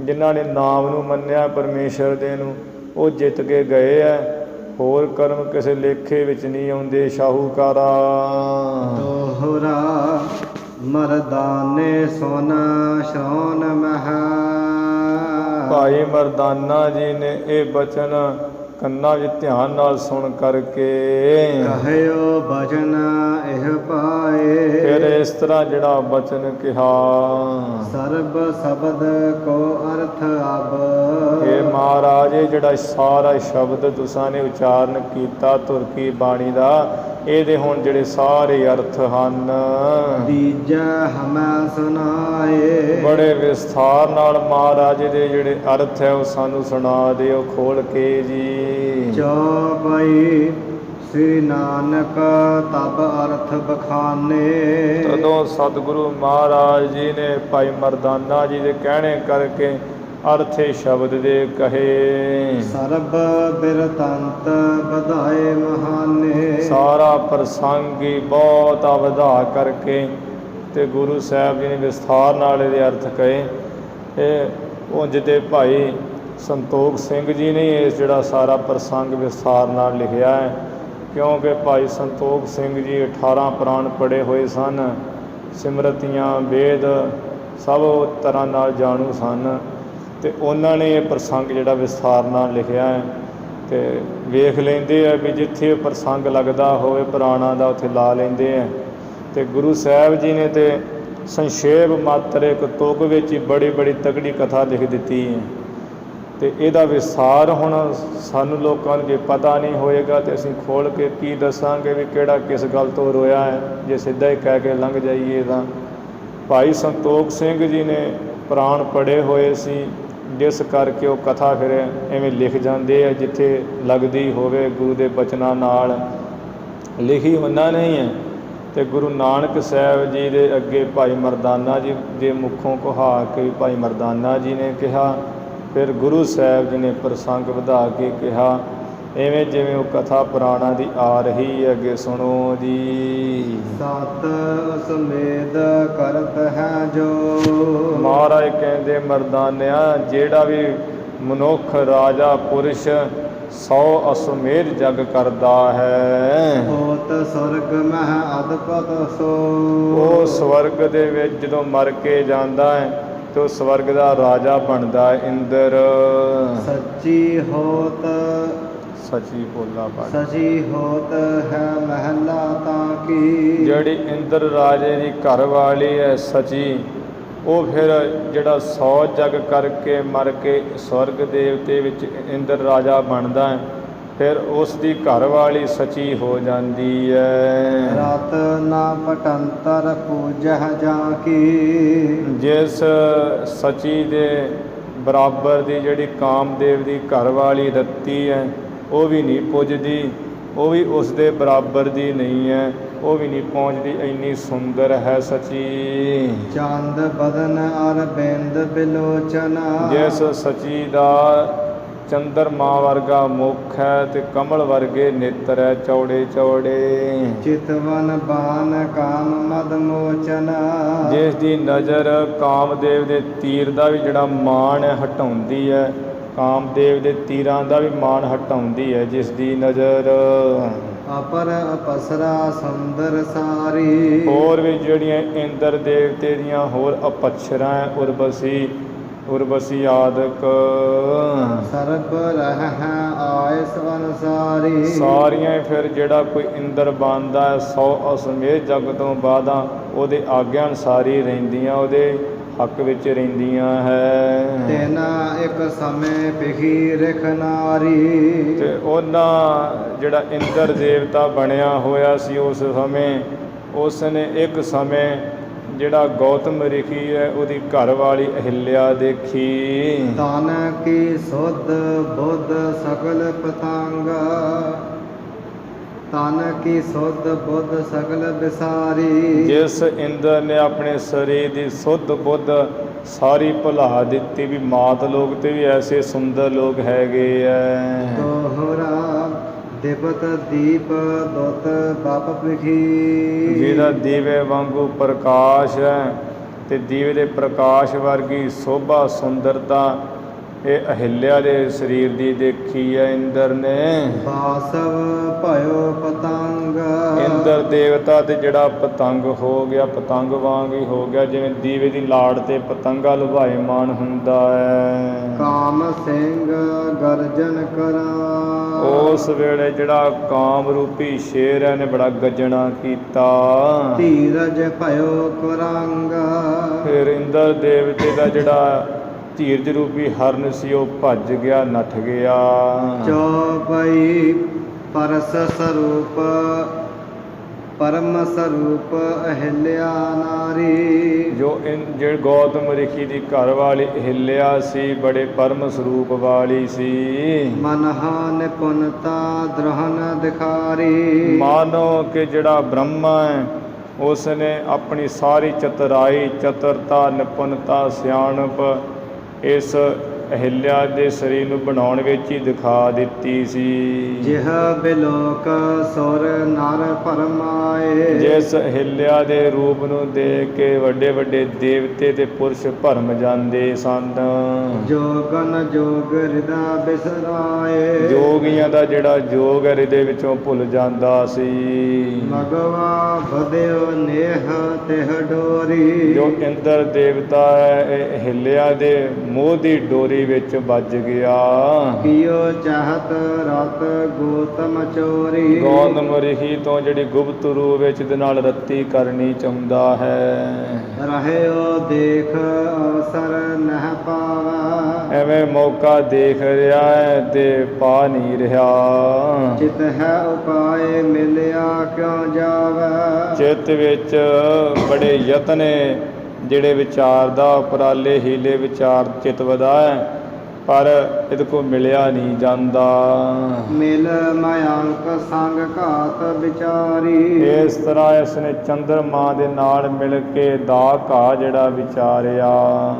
ਗਵਨੇ ਅਰਧ ਰਾਤਰ ਛਲ ਧਾਰੀ। ਜਿਸ ਕਰਕੇ ਇੰਦਰ ਦੇਵਤਾ ਦੇ ਚੰਦਰਮਾ ਛਲ ਜਾ ਧਾਰ ਕੇ ਅੱਧੀ ਰਾਤ ਨੂੰ ਚੱਲ ਪਏ। ਅਰਨ ਚੂੜ ਕੋ ਤਨ ਸਸ ਭਇਓ। ਚੰਦਰਮਾ ਉਸ ਵੇਲੇ ਕੁੱਕੜ ਦੇ ਸਰੀਰ ਵਾਲਾ ਬਣ ਗਿਆ। ਜਾਏ ਸਮੀਪ ਸ਼ਬਦ ਨਿਜ ਕਯੋ। ਇਹ ਗੌਤਮ ਰਿਖੀ ਦੇ ਕੁਟੀਆ ਦੇ ਅੱਗੇ ਜਾ ਕੇ ਤੇ ਇਹਨੇ ਸ਼ਬਦ ਆਪਣਾ ਕੀਤਾ, ਬਾਂਗ ਦਿੱਤੀ। ਗੌਤਮ ਲਖੀ ਭਈ ਅਬ ਪ੍ਰਾਤਾ। ਗੌਤਮ ਰਿਖੀ ਨੇ ਜਾਣ ਲਿਆ ਵੀ ਹੁਣ ਅੰਮ੍ਰਿਤ ਵੇਲਾ ਹੋ ਗਿਆ, ਸੂਰਜ ਚੜ੍ਹਨ ਵਾਲਾ ਹੈ। ਮੱਜਨ ਕਰਨ ਚੱਲਾ ਅਧਰਾਤਾ। ਜਦੋਂ ਅੱਧੀ ਰਾਤ ਨੂੰ ਇਸ਼ਨਾਨ ਕਰਨ ਵਾਸਤੇ ਗੋਦਾਵਰੀ 'ਚ ਚਲਾ ਗਿਆ ਗੌਤਮ ਰਿਖੀ। ਸੁਨਾ ਸੀਰ ਲਖ ਸੂਨਨ ਸੰਕਾ। ਇੱਧਰ ਇੰਦਰ ਦੇਵਤਾ ਨਿਸੰਗ ਹੋ ਕੇ ਵੀ ਘਰ ਨੂੰ ਖਾਲੀ ਜਾਣ ਕੇ ਮਿਲਿਓ ਅਹਿਲਿਆ ਕੋ ਪਰ ਅੰਕਾ। ਹਿੱਲਿਆ ਦੇ ਨਾਲ ਇਹਨੇ ਕਾਮ ਵਾਸ਼ਨਾ ਕਰਕੇ ਜਾ ਮਿਲਿਆ। ਰਖਿਓ ਅਧਿਕ ਕੇਲ ਕਰ ਲੀਨਾ। ਇਸ ਕਰਕੇ ਹਿੱਲਿਆ ਨਾਲ ਮੰਦ ਵਾਸ਼ਨਾ ਭੋਗ ਕਰਕੇ ਬੜਾ ਖੁਸ਼ ਹੋਇਆ ਇੰਦਰ। ਮਦ ਅਨੰਗ ਕੋ ਮੋਚਨ ਕੀਨੋ। ਜਿਹੜਾ ਕਾਮ ਦਾ ਨਸ਼ਾ ਸੀ ਇਹਨੇ ਆਪਣਾ ਦੂਰ ਕੀਤਾ। ਗੌਤਮ ਕੋ ਸੁਧ ਸੁਰ ਸਰ ਦੀਨੀ। ਇੱਧਰ ਜਿਹੜਾ ਗੌਤਮ ਰਿਖੀ ਸੀ ਉਹਨੂੰ ਜਿਹੜੀ ਹੈ ਖਬਰ ਹੈ ਗੰਗਾ ਨੇ ਦਿੱਤੀ। ਹਟਿਓ ਤਹਾਂ ਤੇ ਰਿਸ ਬਹੁ ਕੀਨੀ। ਉਹਨੇ ਨੂੰ ਖਬਰ ਦਿੱਤੀ ਵੀ ਗੌਤਮ ਰਿਖੀ ਜੀ ਤੁਸੀਂ ਅੱਜ ਇੱਥੇ ਅੱਧੀ ਰਾਤ ਕਿੱਥੇ ਚਲੇ ਆ ਗਏ ਹੋ? ਤੁਸੀਂ ਤੁਹਾਡੇ ਘਰ ਅਜ ਚੋਰ ਆ ਗਏ, ਆਪਣੇ ਘਰ ਨੂੰ ਜਾ ਕੇ ਸੰਭਾਲ। ਉੱਥੋਂ ਇਹ ਬੜਾ ਗੁੱਸਾ ਕੀਤਾ ਗੌਤਮ ਰਿਖੀ ਨੇ ਤੇ ਪਿਛਾਂਹ ਮੁੜਿਆ ਘਰ ਵੱਲ। ਸਤ ਮਨੋ ਅਵਲੋਕਿਓ ਜਬ ਹੀ। ਜਦੋਂ ਹੀ ਗੌਤਮ ਰਿਖੀ ਜੀ ਨੇ ਕਿ ਸਾਡੇ ਘਰ ਇੰਦਰ ਕੀ ਕਰਦਾ, ਇੰਦਰ ਵੇਖਿਆ। ਕੋਪਿਕ ਰਿਖੀ ਸ਼ਰਾਪ ਦੀਅ ਤਬ ਹੀ। ਤਦੋਂ ਹੀ ਗੌਤਮ ਰਿਖੀ ਨੇ ਸ਼ਰਾਪ ਗੁੱਸੇ ਵਿੱਚ ਆ ਕੇ ਦਿੱਤਾ, ਦੁਸ਼ਟਾ ਇੱਕ ਭਗ ਕਾਰਨ ਇਹ ਠਾਇਓ। ਓਏ ਦੁਸ਼ਟਾ, ਇੱਕ ਸਰੀਰ ਦੇ ਆ ਗੁਪਤ ਅੰਗ ਕਾਰਨ ਤੂੰ ਇਸ ਥਾਂ ਆਇਆ ਹੈ। ਨਹੀਂ ਰਿਖਨ ਤੇ ਨਾ ਕੋ ਡਰਾਇਓ। ਉਹ ਅਸੀਂ ਰੱਬ ਦੇ ਪਿਆਰੇ ਰਿਖੀ ਹੈਗੇ ਆ, ਤੂੰ ਰਿਖੀਆਂ ਦੇ ਘਰ ਤੋਂ ਆਉਣ ਤੋਂ ਵੀ ਭੋਰਾ ਮੱਤ ਨਹੀਂ ਡਰਿਆ ਵੀ ਰਿਖੀਆਂ ਦੇ ਘਰ ਨਾ ਜਾਵਾਂ। ਭਗ ਸਹੰਸਰ ਹੋਵਹਿ ਤਨ ਤੇਰੇ। ਲੈ ਜਿਸ ਇੱਕ ਸਰੀਰ ਦੇ ਇਹ ਅੰਗ ਕਰਕੇ ਤੂੰ ਇੱਥੇ ਆਇਆ, ਇਹੋ ਜਿਹੇ ਤੇਰੇ ਸਰੀਰ ਤੇ ਹਜ਼ਾਰਾਂ ਹੀ ਹੋ ਜਾਣਗੇ। ਭਇਓ ਸਰਾਪ ਨਹਿ ਜਾਵਹਿ ਡੇਰੇ।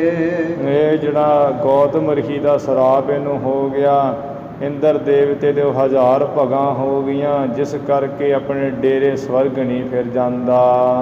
ਅਤ ਕਰੂਪ ਤਿਹ ਬਨਾ ਸਰੀਰਾ। ਇਸ ਤਰ੍ਹਾਂ ਮਰਦਾਨਿਆ ਇੰਦਰ ਦੇਵਤੇ ਦਾ ਜਿਹੜਾ ਸਰੀਰ ਬੜਾ ਕਰੂਪ ਬਣ ਗਿਆ। ਜਦੋਂ ਲਘੂ ਸ਼ੰਕਾ ਇਹ ਕਰੇ ਤੇ 1000 ਥਾਂ ਤੋਂ ਲਘੂ ਸ਼ੰਕਾ ਛੁੱਟੇ, ਬੜਾ ਭੈੜਾ ਰੂਪ ਹੋ ਗਿਆ ਇਹਦਾ। ਜਸ ਅਗ ਤਸ ਫਲ ਪਾਏ ਅਧੀਰਾ। ਜਿਸ ਤਰ੍ਹਾਂ ਪਾਪ ਕੀਤਾ ਸੀ ਨਾ ਮਾੜਾ, ਉਹਦਾ ਫਲ ਇਹਨੇ ਉਸੇ ਵੇਲੇ ਪਾ ਲਿਆ ਇੰਦਰ ਨੇ।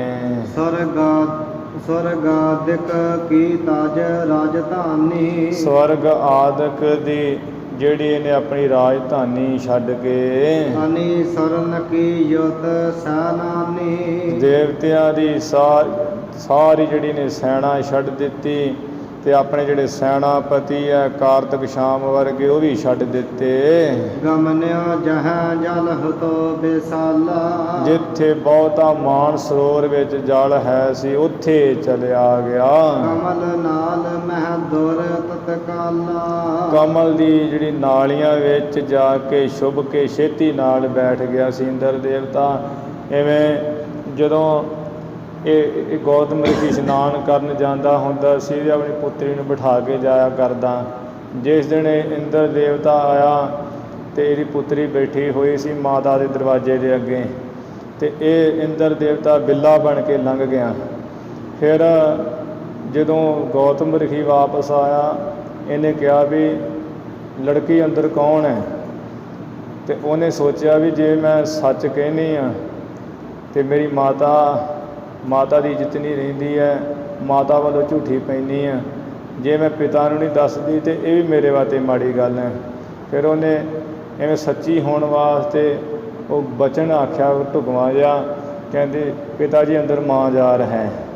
ਮਾਂ-ਜਾਰ ਅਰਥ ਹੁੰਦਾ ਬਿੱਲਾ ਜਾਂ ਮਾਂ ਦਾ ਜਾਰ, ਐਵੇਂ ਉਹਨੇ ਢੁਕਵਾਂ ਜਿਹਾ ਬਚਨ ਕਹਿ ਦਿੱਤਾ। ਫਿਰ ਗੌਤਮ ਰਿਸ਼ੀ ਨੇ ਜਦੋਂ ਵੇਖਿਆ, ਲੜਕੀ ਨੂੰ ਵੀ ਸ਼ਰਾਪ ਦਿੱਤਾ ਅਤੇ ਇਸੇ ਤਰ੍ਹਾਂ ਆਪਣੀ ਘਰਵਾਲੀ ਨੂੰ ਵੀ ਸ਼ਰਾਪ ਦਿੱਤਾ ਕਿ ਤੂੰ ਵੀ ਪੱਥਰ ਦੀ ਸਿਲਾ ਹੋ ਕੇ ਬਹਿ, ਅੱਜ ਜਿਵੇਂ ਪੱਥਰ ਹੋ ਕੇ ਪਈ ਰਹੀ ਹੈ ਇਸੇ ਤਰ੍ਹਾਂ ਪੱਥਰ ਦੀ ਸਿਲਾ ਤੂੰ ਬਣ ਜਾ। ਇਹਨੂੰ ਵੀ ਕਿਹਾ ਇਹਦੇ ਚੰਦਰਮਾ ਨੂੰ ਵੀ ਤੂੰ ਇਹੋ ਜਿਹੀ ਛਲ ਫਰੇਬ ਕਰਦਾ ਹੈ। ਉਹ ਜਿਹੜੀ ਉਹਦਾ ਟੇੜ ਬੰਨ੍ਹਿਆ ਸੀ, ਧੋਤੀ ਬੰਨ੍ਹੀ ਸੀ ਗੌਤਮ ਰਿਸ਼ੀ ਜੀ ਨੇ, ਉਹ ਨੁੱਚੜਦੀ ਚੰਦਰਮਾ ਦੇ ਮੁੱਖ ਦੇ ਉੱਪਰ ਮਾਰੀ। ਉਹ ਫਿਰ ਚੰਦਰਮਾ ਦੇ ਦਾਗ ਪੈ ਗਿਆ, ਕਲੰਕ ਲੱਗ ਗਿਆ ਚੰਦਰਮਾ ਨੂੰ। ਅੱਜ ਤੱਕ ਕਲੰਕ ਲੱਗਾ ਹੋਇਆ ਚੰਦਰਮਾ ਦੇ ਉਹੀ। ਅਤੇ ਇੱਧਰ ਇੰਦਰ ਦੇਵਤੇ ਨੂੰ ਕਿਹਾ ਵੀ ਤੂੰ ਇਹੋ ਜਿਹੇ ਮਾੜੇ ਕੰਮ ਕਰਦਾ ਫਿਰਦਾ ਹੈ, ਲੈ ਤੇਰੇ ਜਿਸ ਕਾਰਨ ਤੂੰ ਆਇਆ ਇਹੋ ਜਿਹੇ ਤੇਰੇ 1000 ਹੋ ਜਾਣਗੇ। ਫਿਰ ਇੰਦਰ ਦੇਵਤੇ ਨੂੰ ਬੜੇ ਉਹੀ ਕੁਝ ਹੋ ਗਿਆ, ਕੋਹੜੀ ਹੋ ਗਿਆ, ਬੜਾ ਦਾ ਬੁਰਾ ਹਾਲ ਹੋਇਆ। ਜਿੱਥੇ ਮਾਨ ਸਰੋਵਰ ਹੈ, ਮਾਨ ਸਰੋਵਰ ਦੇ ਵਿੱਚ ਕਮਲ ਫੁੱਲ ਬਹੁਤੇ ਸਨ, ਉਹਨਾਂ ਦੀ ਨਾਲੀਆਂ ਵਿੱਚ ਲੁਕਦਾ ਫਿਰੇ। ਦੋਹਰਾ ਲੱਜਤ ਹੋਇਆ ਰੋਇਓ ਤਬ ਹੈ, ਬਹੁਤ ਹੀ ਸ਼ਰਮਿੰਦਾ ਹੋ ਕੇ ਰੋਇਆ ਸੀ ਮਰਦਾਨਿਆ ਇੰਦਰ ਦੇਵਤਾ। ਪਗ ਸਹੰਸਰ ਤਨ ਪਾਏ, ਸਰੀਰ ਉੱਪਰ ਉਹ ਭੈੜੇ ਗੁਪਤ ਜਿਹੜੇ ਚਿੰਨ੍ਹ ਪਾ ਕੇ ਹਜ਼ਾਰਾਂ ਹੀ। ਪਰਸਰਾਮ ਕੀ ਅਬ ਕਥਾ, ਜਿਵੇਂ ਮਹਾਰਾਜ ਜੀ ਨੇ ਜਿਹੜਾ ਸ਼ਬਦ ਉਚਾਰਨ ਕੀਤਾ ਹੈ ਕਿ ਸਹੰਸਰ ਦਾਨ ਦੇ ਇੰਦਰ ਰੋਇਆ, ਉਹਦੀ ਇੱਥੇ ਕਥਾ ਹੋਈ ਹੈ। ਹੁਣ ਦੂਸਰੀ ਤੁਕ ਜੋ ਪਰਸਰਾਮ ਰੋਵੈ ਘਰ ਆਇਆ, ਉਹਦੀ ਮਹਾਰਾਜ ਕਥਾ ਕਰ ਰਹੇ ਹੈ। ਪਰਸ ਦੇਸ ਪਰਸਰਾਮ ਕੀ ਅਬ ਕਥਾ, ਕਹਿੰਦੇ ਹੈ ਮਹਾਰਾਜ ਵੀ ਇਹ ਮਰਦਾਨਾ ਜਿਵੇਂ ਪਰਸਰਾਮ ਦੀ ਹੁਣ ਕਥਾ ਆ ਰਹੀ ਹੈ, ਦੇਸ ਤਮਹਿ ਸੁਨਾਏ, ਉਹ ਤੈਨੂੰ ਸੁਣਾ ਦੇਣੇ ਜਿਵੇਂ ਪੁਰਾਣਾ ਵਿੱਚ ਬੜੀ ਵਿਸਥਾਰ ਨਾਲ ਆਉਂਦੀ ਹੈ ਪਰਸਰਾਮ ਦੀ ਕਥਾ। ਚੌਪਈ ਸਹੰਸਰ ਬਾਹੋ ਭੂਪਤ ਇੱਕ ਭਇਓ, ਜਦੋਂ ਪਰਸਰਾਮ ਤਪ ਕਰਦਾ ਪਿਆ ਸੀ ਉਸ ਵੇਲੇ ਸਹੰਸਰ ਬਾਹੂ ਇੱਕ ਰਾਜਾ ਹੋਇਆ ਜਿਹਦੀਆਂ 1000 ਬਾਹਾਂ ਸਨ ਸਹੰਸਰ ਬਾਹੂ ਦੀਆਂ। ਸਰਬ ਦਿਗ ਵਿਜੈ ਜਹ ਛੇਤ ਕਯੋ, ਜਿਸ ਸਹੰਸਰ ਬਾਹੂ ਨੇ ਸਾਰੇ ਪਾਸੇ ਧਰਤੀ ਨੂੰ ਫਤਿਹ ਕੀਤਾ ਹੋਇਆ ਸੀ, ਜਿੱਤਿਆ ਹੋਇਆ ਸੀ ਇਸ ਸਹੰਸਰ ਬਾਹੂ ਨੇ। ਰੇਖ ਜਮ ਦਗਨਾਸ਼ਰਮ ਇੱਕ ਕਾਲਾ, ਇੱਕ ਸਮੇਂ ਦੀ ਗੱਲ ਹੈ ਕਿ ਜੋ ਜਮਦਗਨ ਰਿਸ਼ੀ ਦਾ ਆਸ਼ਰਮ ਟਿਕਾਣਾ ਹੈ ਉਸ ਥਾਂ 'ਤੇ ਸਿਵਰ ਕੀਨ ਸੰਗ ਸਾਨ ਵਿਸਾਲਾ, ਅਤੇ ਇਸ ਸਹੰਸਰ ਬਾਹੂ ਨੇ ਬਹੁਤ ਹੀ ਸੈਨਾ ਲੈ ਕੇ ਆਪਣੀ ਅਤੇ ਉੱਥੇ ਜਮਦਗਨ ਰਿਸ਼ੀ ਦੇ ਆਸ਼ਰਮ ਵਿੱਚ ਆ ਕੇ ਡੇਰਾ ਕੀਤਾ ਸੀ। ਉਹ ਕਥਾ ਪੁਰਾਣਾ ਵਿੱਚ ਵੀ ਇਵੇਂ ਹੁੰਦੀ ਹੈ, ਗੁਰਬਾਣੀ ਵਿੱਚ ਵੀ ਬਚਨ ਹੁੰਦੇ ਸਹੰਸਰ ਬਾਹੂ ਬਾਰੇ। ਅਤੇ ਵੀ ਇੱਕ ਸਮੇਂ ਦੀ ਗੱਲ ਹੈ, ਇਹ ਜੋ ਸਹੰਸਰ ਬਾਹੂ ਹੈ ਇਹਦੀ ਘਰਵਾਲੀ ਦੇ ਸਮੇਤ ਫੌਜਾਂ ਸਮੇਤ ਜੰਗਲ ਵਿੱਚ ਸ਼ਿਕਾਰ ਖੇਡਦਾ ਫਿਰਦਾ ਸੀ, ਨਾਲ ਬਹੁਤ ਫੌਜ ਵੀ ਸੀ ਇਹਦੀ। ਅਤੇ ਉੱਥੇ ਵਿਚਰਦਿਆਂ ਇਹਦੀ ਘਰਵਾਲੀ ਨੇ ਕਿਹਾ ਵੀ ਰਾਜਨ ਇੱਥੇ ਜੰਗਲ ਵਿੱਚ ਹੀ ਇੱਕ ਜਮਦਗਨ ਰਿਸ਼ੀ ਹੈ, ਉਹਦੇ ਨਾਲ ਮੇਰੀ ਭੈਣ ਵਿਆਹੀ ਹੋਈ ਹੈ ਅਤੇ ਉਹਦਾ ਇੱਥੇ ਆਸ਼ਰਮ ਹੈ, ਆਪਾਂ ਉਹਨਾਂ ਨੂੰ ਮਿਲਣ ਚੱਲੀਏ। ਸਹੰਸਰ ਬਾਹੂ ਨੂੰ ਰਾਜ ਭਾਗ ਦਾ ਮਾਣ ਸੀ, ਹੰਕਾਰ ਸੀ। ਕਹਿਣ ਲੱਗਾ ਹੰਕਾਰ ਵਿੱਚ ਆ ਕੇ ਵੀ ਜਿਹੜੇ ਜੰਗਲ ਵਿੱਚ ਰਹਿ ਰਹੇ ਉਹਨਾਂ ਨੇ ਸਾਨੂੰ ਕਿਹੜੇ ਪਰੌਂਠੇ ਖਵਾ ਦੇਣੇ ਆ, ਉੱਥੇ ਸਾਨੂੰ ਕੀ ਮਿਲਣਾ ਹੈ, ਭੁੱਖੇ ਮਰਦੇ ਹੋਣਗੇ, ਨਹੀਂ ਤਾਂ ਉਹਨਾਂ ਜੰਗਲ ਵਿੱਚ ਕੀ ਕਰਨਾ ਹੈ। ਇਹ ਕੁਝ ਸੁਣ ਕੇ ਉਹ ਪਤਨੀ ਕਹਿਣ ਲੱਗੀ ਵੀ ਨਹੀਂ ਮੇਰੀ ਉਹ ਭੈਣ ਹੈ, ਮੈਂ ਜਾ ਕੇ ਜ਼ਰੂਰ ਮਿਲਣਾ ਹੈ। ਆਪਾਂ ਨੂੰ ਮਿਲਣਾ ਚਾਹੀਦਾ ਹੈ। ਆਪਣੀ ਘਰਵਾਲੀ ਦੀ ਗੱਲ ਸੁਣ ਕੇ ਤੇ ਇੱਥੇ ਆ ਗਿਆ ਜਮਦਗਨ ਰਿਖੀ ਦੇ ਆਸ਼ਰਮ ਵਿੱਚ। ਜਮਦਗਨ ਰਿਖੀ ਸੰਸਰ ਬਾਹੂ ਦਾ ਸਾਂਢੂ ਸੀ। ਉਹ ਦੋਵੇਂ ਘਰ ਵਾਲੀਆਂ ਭੈਣਾਂ ਸਨ। ਅਤੇ ਇੱਥੇ ਜਦੋਂ ਆਏ ਸੰਸਰ ਬਾਹੂ ਦੀ ਘਰਵਾਲੀ ਨੇ ਆਪਣੀ ਭੈਣ ਨੂੰ ਕਿਹਾ ਵੀ ਭੈਣ, ਇਵੇਂ ਮੇਰੇ ਘਰ ਵਾਲੇ ਨੇ ਬੋਲੀ ਮਾਰੀ ਹੈ ਵੀ ਇਹ ਭੁੱਖੇ ਮਰਦੇ ਹੋਣਗੇ, ਇਹਨਾਂ ਸਾਨੂੰ ਕੀ ਖਵਾ ਦੇਣਾ ਹੈ। ਭੈਣ ਮੇਰੀ ਤਾਂ ਇੱਜ਼ਤ ਰਹਿੰਦੀ ਹੈ ਜੇ ਤੁਸੀਂ ਹੁਣ ਮੈਨੂੰ ਕੁਝ ਨਾ ਕੁਝ ਮੇਰੇ ਪਤੀ ਦੇ ਸਾਹਮਣੇ ਕਰੋ ਤੇ ਕੋਈ ਚੰਗੀ ਪਾਲਟੀ। ਅਤੇ ਉਹ ਗੱਲ ਜਮਦਗਨ ਰਿਖੀ ਦੀ ਘਰਵਾਲੀ ਨੇ ਦੱਸੀ ਵੀ ਪਤੀ ਜੀ ਇਵੇਂ ਉਹ ਕਹਿੰਦਾ ਹੈ, ਸਾਨੂੰ ਕੁਝ ਨਾ ਕੁਝ, ਮੇਰੀ ਭੈਣ ਆਈ ਹੈ ਅਤੇ ਕੁਝ ਨਾ ਕੁਝ ਜ਼ਰੂਰ ਕਰਨਾ ਚਾਹੀਦਾ ਹੈ। ਜਮਦਗਨ ਰਿਖੀ ਤਪੱਸਿਆ ਵਾਲਾ ਸੀ। ਕਹਿਣ ਲੱਗਾ ਪਤਨੀ ਇਹ ਰਹਿਣ ਦੇ ਇਹਨਾਂ ਨੂੰ, ਇਹ ਰਾਜਿਆਂ ਦੀ ਸੇਵਾ ਜਿਹੜੀ ਰਾਜਨੀਤਿਕ ਲੋਕਾਂ ਦੀ ਸੇਵਾ ਕਿਸੇ ਕੰਮ ਨਹੀਂ, ਉਹਦੀ ਮਹਿੰਗੀ ਪੈਂਦੀ ਹੁੰਦੀ। ਉਹ ਕਹਿਣ ਲੱਗੇ ਮੇਰੀ ਰਹਿੰਦੀ ਤਾਂ ਹੈ ਇੱਜ਼ਤ ਜੇ ਤੂੰ ਇਹ ਕੁਝ ਕਰਦੇ ਹੋ। ਤੂੰ ਉਸ ਵੇਲੇ ਪਤੀ ਦਾ ਬਚਨ ਪਤਨੀ ਦਾ ਬਚਨ ਮੰਨ ਕੇ ਕਹਿ ਦਿੱਤਾ ਵੀ ਠੀਕ ਹੈ, ਤੂੰ ਆਪਣੀ ਭੈਣ ਨੂੰ ਕਹਿ ਦੇ ਵੀ ਆਪਣੇ ਪਤੀ ਨੂੰ ਕਹਿ ਦੇਵੇ ਵੀ ਤੂੰ ਆਪਣੀ ਲੈ ਆ ਜਿੰਨੀ ਤੇਰੀ ਫੌਜ ਹੈ। ਇਹਨੇ ਫਿਰ ਲੈ ਆਂਦੀ ਫੌਜ ਆਪਣੀ, ਇੱਥੇ ਪੰਗਤਾਂ ਲਵਾ ਦਿੱਤੀਆਂ। ਜਮਦਗਨ ਰਿਖੀ ਨੇ ਤਪੱਸਿਆ ਵਾਲਾ ਸੀ, ਉਸ ਵੇਲੇ ਪਰਮੇਸ਼ਰ ਅੱਗੇ ਬੇਨਤੀ ਕੀਤੀ। ਕਾਮਧੇਨ ਗਊ ਜੋ ਪਰਮਾਤਮਾ ਨੇ ਰਿਖੀਆਂ ਦੀ ਲੋੜ ਵਾਸਤੇ ਬਣਾਈ ਹੋਈ ਵੀ ਜਦੋਂ ਲੋੜ ਪਵੇ ਉਹ ਵਰਤ ਲੈਣ, ਅਤੇ ਉਹ ਜਿਹੜੀ ਨਿਜਤ ਕੀਤੀ ਕਾਮਧੇਨ ਗਊ ਇਹਨੇ ਆਰਾਧਨਾ ਕੀਤੀ ਅਤੇ ਆ ਗਈ। ਕੁਟੀਆ ਦੇ ਅੰਦਰ ਵਾੜ ਕੇ ਜਮਦਗਨ ਰਿਖੀ ਨੇ ਕਾਮਧੇਨ ਗਊ ਨੂੰ ਅਤੇ ਜਿਹੜਾ ਹੈ ਵੀ ਉਹ ਭੋਜਨ ਜਿਹੜੇ ਸਾਰੇ ਤਿਆਰ ਕਰਵਾ ਲਏ, ਕਿਉਂਕਿ ਜੋ ਇੱਛਾ ਕਰੀਏ ਕਾਮਧੇਨ ਭਾਵ ਜਿਹੜੀ ਕਾਮਨਾ ਪੂਰੀਆਂ ਕਰਨ ਵਾਲੀ ਧੇਨ ਗਊ ਹੈ। ਜੋ ਕਹੇ ਉਹ 36 ਪ੍ਰਕਾਰ ਦੇ ਭੋਜਨ ਉੱਥੇ ਹੋ ਗਏ। ਲਿਆ ਕੇ ਜਮਦਗਨ ਰਿਖੀ ਜਿਹੜਾ ਦਈ ਜਾਵੇ, ਅਤੇ ਜੋ ਇਹਨਾਂ ਨੇ ਅੱਜ ਤੱਕ ਨਹੀਂ ਸੀ ਖਾਧਾ, ਇਹਦੀ ਸੈਨਾ ਨੇ ਨਾ ਰਾਜੇ ਨੇ, ਉਹ ਕੁਝ ਮਿਲ ਗਿਆ। ਇਹ ਸੁਣ ਕੇ ਬੜਾ ਹੈਰਾਨ ਹੋਇਆ ਵੀ ਇੰਨਾ ਇੰਤਜ਼ਾਮ ਤਾਂ ਮੈਂ ਰਾਜਾ ਵੀ ਨਹੀਂ ਕਰ ਸਕਦਾ, ਅਤੇ ਇਹਨੇ ਕਿੱਥੋਂ ਕਰ ਲਿਆ ਜੰਗਲ ਵਿੱਚ ਰਹਿ ਕੇ, ਕਿੱਥੋਂ ਕੱਢ ਲਈ ਆਉਂਦਾ ਹੈ ਮੇਰਾ ਸਾਂਢੂ। ਫਿਰ ਉੱਠ ਕੇ ਛਕਾ ਕੇ ਅਤੇ ਐਵੇਂ ਦਰਵਾਜ਼ੇ 'ਚ ਦੇਖਦਾ ਉਹ ਕਾਮਧੇਨ ਜਿੱਥੇ ਗਊ ਸੀ ਉੱਥੇ ਜਾ ਵੱਜਾ। ਉੱਥੇ ਵੇਖ ਕੇ ਕਹਿਣ ਲੱਗਾ ਵੀ ਆ ਗਈ ਹੈ ਜਮਦਗਨ ਰਿਖੀ ਜੀ ਕਹਿਣ ਲੱਗੇ ਵੀ ਇਹ ਤਾਂ ਪਰਮੇਸ਼ਰ ਨੇ ਇੱਕ ਕਾਮਧੇਨ ਗਊ ਸਵਰਗ ਦੀ ਰਿਖੀਆਂ ਮੁਨੀਆਂ ਰੱਬ ਦੇ ਪਿਆਰਿਆਂ ਵਾਸਤੇ ਨਿਜਤ ਕੀਤੀ ਹੈ ਵੀ ਜ਼ਰੂਰਤ ਪਵੇ ਤਾਂ ਇਹ ਤੋਂ ਆਪਣੀ ਲੋੜ ਪੂਰੀ ਕਰ ਲੈਣ। ਇਹ ਵੇਖ ਕੇ ਬੇਈਮਾਨ ਹੋ ਗਿਆ। ਕਹਿਣ ਲੱਗਾ ਵੀ ਵੇਖੋ ਰਿਖੀ ਤੇ ਐਵੇਂ ਤਿਆਗੀ ਬਰਾਗੇ ਰਹਿੰਦੇ ਆ, ਮੇਰੇ ਵਰਗੇ ਰਾਜੇ ਨੂੰ ਲੋੜ ਪੈਂਦੀ ਰਹਿੰਦੀ ਹੈ ਜੇ, ਕਿਉਂਕਿ ਮੇਰੇ ਨਾਲ ਫੌਜਾਂ ਹੁੰਦੀਆਂ, ਇੰਨੀ ਛੇਤੀ ਜਿਹੜਾ ਭੋਜਨ ਪ੍ਰਸ਼ਾਦੇ ਦਾ ਇੰਤਜ਼ਾਮ ਨਹੀਂ ਹੁੰਦੇ। ਇਸ ਕਰਕੇ ਜਿਹੜੀ ਗਾਂ ਹੈ ਨਾ ਕਾਮਧੇਨ ਮੇਰੇ ਯੋਗ ਹੈ, ਰਾਜਿਆਂ ਦੇ ਯੋਗ ਹੈ, ਤੁਹਾਡੇ ਵਰਗਿਆਂ ਦੇ ਨਹੀਂ। ਪਰ ਉਹ ਜੋ ਸਨ ਜਮਦਗਨ ਰਿਖੀ ਕਹਿੰਦੇ ਵੀ ਨਹੀਂ ਇਹ ਤਾਂ ਪਰਮੇਸ਼ਰ ਦੀ ਦਾਤ ਹੈ, ਰਿਖੀਆਂ ਮੁਨੀਆਂ ਵਾਸਤੇ ਤੈਨੂੰ ਕਿਵੇਂ ਦਿੱਤੀ ਜਾਏ। ਇਹ ਪਰ ਬੇਈਮਾਨ ਹੋ ਗਿਆ, ਹਟਿਆ ਨਹੀਂ, ਕਹਿੰਦਾ ਵੀ ਮੈਂ ਤਾਂ ਲਹੂ ਹੀ ਲਊਂਗਾ। ਉਸ ਵੇਲੇ ਜਮਦਗਨ ਰਿਖੀ ਨੇ ਜਿਹੜੀ ਆਪਣੀ ਅਗੰਮੀ ਸ਼ਕਤੀ ਨਾਲ ਕਾਮਧੇਨ ਗਊ ਨੂੰ ਇਸ਼ਾਰਾ ਕਰ ਦਿੱਤਾ ਵੀ ਤੂੰ ਹੁਣ ਸਵਰਗ ਨੂੰ ਚਲੀ ਜਾ, ਉੱਡ ਜਾ, ਇਹਨੇ ਨਹੀਂ ਹੁਣ ਆਪਣੀ ਜ਼ੁਬਾਨ ਤੋਂ ਅਟਕਣਾ।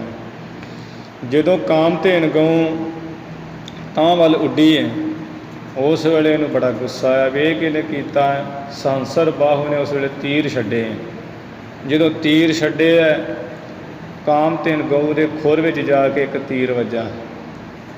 ਉਹ ਤੀਰ ਦੇ ਉੱਪਰੋਂ ਜਿਹੜਾ ਫਿਰ ਜਦੋਂ ਬੋਟੀਆਂ ਖੂਨ ਦੀਆਂ ਡਿੱਗੀਆਂ, ਉਹ ਤੋਂ ਲਸਣ ਪੈਦਾ ਹੋਇਆ। ਜਿਹੜਾ ਦੂਸਰਾ ਤੀਰ ਕੰਨ ਵਿੱਚ ਜਾ ਕੇ ਵੱਜਾ, ਜਿਹੜਾ ਕੰਨ ਵਿੱਚ ਖੂਨ ਥੱਲੇ ਡਿੱਗਾ, ਉਹ ਤੋਂ ਤੰਬਾਕੂ ਦੀ ਬੂਟੀ ਪੈਦਾ ਹੋਈ। ਜਿਹੜਾ ਤੰਬਾਕੂ ਨੇ ਲੋਕਾਂ ਦਾ ਸਤਿਆਨਾਸ਼ ਕੀਤਾ ਹੋਇਆ ਹੁਣ। ਅਤੇ ਫਿਰ ਜਦੋਂ ਤੰਬਾਕੂ ਉੱਥੋਂ ਪੈਦਾ ਹੋਇਆ ਤਾਂ ਹੀ ਜਿਹੜਾ ਸਨਾਤਨ ਮਤ ਦੇ ਕਈ ਮੰਦਰ ਸਥਾਨ, ਵਿਦਿਆ ਆਤਮ ਮੰਦਰ ਹੈ, ਹੋਰ ਵੀ ਕਈ ਮੰਦਰ ਹੈਗੇ ਆ, ਉੱਥੇ ਬਿਲਕੁਲ ਨਹੀਂ ਲਸਣ ਨੂੰ ਨਹੀਂ ਵਰਤਦੇ ਅਤੇ ਤੰਬਾਕੂ ਦੇ ਨੇੜੇ ਤੇੜੇ ਨਹੀਂ ਜਾਂਦੇ। ਖਾਸ ਕਰਕੇ ਜਿਹੜੇ ਸਨਾਤਨ ਮਤ ਦੇ ਧਾਰਨੀ ਹੈ, ਬਾਕੀ ਹਿੰਦੂਆਂ ਦੀ ਗੱਲ ਨਹੀਂ ਅਸੀਂ ਕੀਤੀ। ਉਹ ਲਸਣ ਵੀ ਗ੍ਰਹਿਣ ਨਹੀਂ ਕਰਦੇ।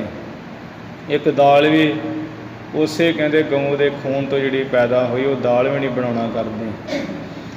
ਇਵੇਂ ਉਹ ਗਾਂ ਉੱਡ ਗਈ ਸੀ ਅਤੇ ਜਿਹੜਾ ਇਹ ਉਸ ਵਕਤ ਸਹੰਸਰ ਬਾਹੂ ਇਹਨੂੰ ਬੜਾ ਗੁੱਸਾ ਆਇਆ, ਇਹ ਮੇਰੇ ਸਾਂਢੂ ਨੇ ਚੰਗੀ ਨਹੀਂ ਕੀਤੀ ਹੈ। ਇਹਨੇ ਉਸ ਵੇਲੇ ਜਮਦਗਨ ਰਿਸ਼ੀ ਦਾ ਵੱਧ ਕਰ ਦਿੱਤਾ, ਇਹਨੂੰ ਮਾਰ ਦਿੱਤਾ। ਜਦੋਂ ਜਮਦਗਨ ਰਿਸ਼ੀ ਮਾਰ ਦਿੱਤਾ ਉਸ ਵੇਲੇ ਦੀ ਘਰ ਵਾਲੀ ਜਿਹੜੀ ਰੇਣਕਾ ਉਹ ਬੜੀ ਰੋਈ ਪਿੱਟੀ। ਫਿਰ ਜਿਹੜਾ ਪਰਸਰਾਮ ਇਹਨਾਂ ਦਾ ਪੁੱਤਰ ਤਪ ਕਰਦਾ ਸੀ ਉਹਨੂੰ ਉੱਚੀ ਪੁਕਾਰ ਲਾ ਕੇ ਆਖਿਆ, ਪੁੱਤਰਾ ਇਹਨੇ ਤੇਰੇ ਪਿਓ ਨੂੰ ਮਾਰਿਆ, ਇਹਨੂੰ ਸੋਧਾ ਲਾ, ਹੁਣ ਇਹਦਾ ਵੀ ਕੰਮ ਨਿਬੇੜ। ਫਿਰ ਉਹ ਪਰਸਰਾਮ ਆਇਆ ਸੀ। ਇੱਥੇ ਉਹੀ ਕਥਾ ਇੱਥੇ ਥੋੜ੍ਹੀ ਸੰਖੇਪ ਵਿੱਚ ਹੈ, ਵਿਸਥਾਰ ਨਾਲ ਪੁਰਾਣਾ ਵਿੱਚ ਲਿਖੀ ਹੋਈ ਹੈ, ਤਾਂ ਕਰਕੇ ਉਹ ਥੋੜ੍ਹੀ ਕਥਨ ਕੀਤੀ ਹੈ ਵੀ ਕਿਵੇਂ ਉਹ ਕਥਾ ਹੈ। ਕਹਿ ਰਹੇ ਹੈ ਮਹਾਰਾਜ ਵੀ ਸਿਵਰ ਕੀਨ ਸੰਗ ਸੈਨ ਵਿਸਾਲਾ, ਜੋ ਸਹੰਸਰ ਬਾਹੂ ਸੀ ਇਹਨੇ ਆਪਣੀ ਬਹੁਤੀ ਸੈਨਾ ਨਾਲ ਜਮਦਗਨ ਰਿਸ਼ੀ ਦੇ ਆਸ਼ਰਮ ਵਿੱਚ ਆ ਕੇ ਟਿਕਾਣਾ ਕੀਤਾ। ਰੇਖ ਕੀਨੀ ਨ੍ਰਿਪ ਕੀ ਪਹੁਨਾਈ, ਜਿਸ ਕਰਕੇ ਰਿਸ਼ੀ ਜਮਦਗਨ ਜੀ ਨੇ ਆਪਣੀ ਪਤੀ ਦੇ ਕਹਿਣੇ ਕਰਕੇ ਕਿ ਮੇਰੀ ਤਾਂ ਬਣਾਉਂਦੀ ਪਤੀ ਜੀ, ਹੁਣ ਤੁਹਾਨੂੰ ਸੇਵਾ ਕਰਨੀ ਪੈਣੀ ਹੈ। ਮੇਰੀ ਭੈਣ ਆਈ ਹੈ, ਮੇਰੀ ਭੈਣ ਦਾ ਘਰ ਵਾਲਾ ਰਾਜਾ ਸਹੰਸਰ ਬਾਹੂ ਆਇਆ ਹੈ। ਉਹਦੇ ਆਪਣੀ ਪਤਨੀ ਦੇ ਕਹਿਣੇ ਕਰਕੇ ਰਾਜੇ ਸਹੰਸਰ ਬਾਹੂ ਦੀ ਪ੍ਰਾਹੁਣਾਚਾਰੀ ਚੰਗੀ ਕੀਤੀ, ਭੋਜਨ ਪ੍ਰਸ਼ਾਦਾ ਛਕਾਇਆ ਸੀ। ਕਾਮ ਧੇਨ ਤਬ ਲੀਨ ਮੰਗਾਈ, ਕਾਮ ਧੇਨ ਜਿਹੜੀ ਗਊ ਹੈ ਉਹ ਮੰਗਾ ਲਈ ਸਵਰਗ ਤੋਂ। ਜੋ ਕਿਛ ਚਾਹਾ ਸੋ ਤਿਹ ਤੇ ਪਾਵਾ, ਜੋ ਕੁਝ ਵੀ ਚਾਹਿਆ ਉਸ ਕਾਮ ਧੇਨ ਗਊ ਤੋਂ ਪਾ ਲਿਆ ਸੀ ਰਿਸ਼ੀ ਜੀ ਨੇ। ਅਤੇ ਇਹਨਾਂ ਨੇ ਵੀ ਜੋ ਕੁਝ ਹੀ ਚਾਹਿਆ ਪਦਾਰਥ ਸਭ ਕੁਝ ਇਹਦੀ ਸੈਨਾ ਨੇ ਅਤੇ ਰਾਜੇ ਸਹੰਸਰ ਬਾਹੂ ਨੇ ਪਾਇਆ ਸੀ। ਰੁਚ ਅਨੁਸਾਰ ਅਸਨ ਸਭ ਖਾਵਾ, ਜਿੰਨੀ ਕਿਸੇ ਦੀ ਰੁਚੀ ਸੀ, ਜੀ ਕਰਦਾ ਸੀ, ਆਪਣੀ ਰੁਚੀ ਅਨੁਸਾਰ ਹੀ ਮਨ ਭਾਉਂਦਾ ਹੀ ਭੋਜਨ ਸਭ ਨੇ ਛਕਣਾ ਕੀਤਾ। ਤੇਨ ਪ੍ਰਭਾਵ ਦੇਖ ਤਿਹ ਕਾਲਾ, ਕਾਮ ਧੇਨ ਗਊ ਦਾ ਪ੍ਰਭਾਵ ਦੇਖ ਕੇ ਉਸ ਸਮੇਂ ਲੈਨ ਕਾਮਨਾ ਕੀਨ ਪਵਾਲਾ, ਸਹੰਸਰ ਬਾਹੂ ਨੇ ਅੰਦਰ ਆ ਕੇ ਵੇਖਿਆ ਵੀ ਕਿੱਥੋਂ ਇੰਨਾ ਕੁਝ ਆਈ ਜਾਂਦਾ ਹੈ। ਜਿਸ ਕਰਕੇ ਕਾਮ ਧੇਨ ਗਊ ਵੇਖੀ, ਉਹ ਕਾਮ ਧੇਨ ਗਊ ਲੈਣ ਦੀ ਕਾਮਨਾ ਨੇ ਕੀਤੀ ਵੀ ਇਹ ਮੈਂ ਲੈ ਲਵਾਂ ਕਿਉਂਕਿ ਮੈਂ ਰਾਜਾ ਹਾਂ। ਲੱਖ ਕੋ ਦ੍ਰਿਸ਼ਟ ਤਿਹ ਛਿਨ ਮਨ ਰਾਈ, ਆਪਣੇ ਸਾਂਢੂ ਸਹੰਸਰ ਬਾਹੂ ਦੀ ਇੱਕ ਖੋਟੀ ਭੈੜੀ ਦ੍ਰਿਸ਼ਟੀ ਵੇਖ ਕੇ ਵੀ ਇਹਨੇ ਨਹੀਂ ਹੁਣ ਹਟਣਾ, ਇਹ ਤਾਂ ਗਾਂ ਲੈ ਕੇ ਹੀ ਛੱਡੇਗਾ। ਮੁਨੀਆਂ ਦਾ ਰਾਜਾ ਜਮਦਗਨ ਰਿਸ਼ੀ ਜੀ ਨੇ ਉਸ ਵੇਲੇ ਪਠਨ ਸਵਰਗ ਕੋ ਧੇਨ ਉਡਾਈ, ਜਿਹੜੀ ਹੈ ਕਾਮ ਧੇਨ ਗਊ ਹੈ ਸਵਰਗ ਨੂੰ ਡਾਉਣ ਵਾਸਤੇ ਭੇਜ ਦਿੱਤੀ ਵੀ ਤੂੰ ਚਲੀ ਜਾ। ਨ੍ਰਿਪਤ ਕੁਮਤ ਮਨ ਮੈਂ ਇਉ ਠਾਨਾ, ਸਹੰਸਰ ਬਾਹੂ ਨੇ ਖੋਟੀ ਮੱਤ ਵਿੱਚ ਇਉਂ ਧਾਰਨੀ ਕੀਤੀ ਗੱਲ।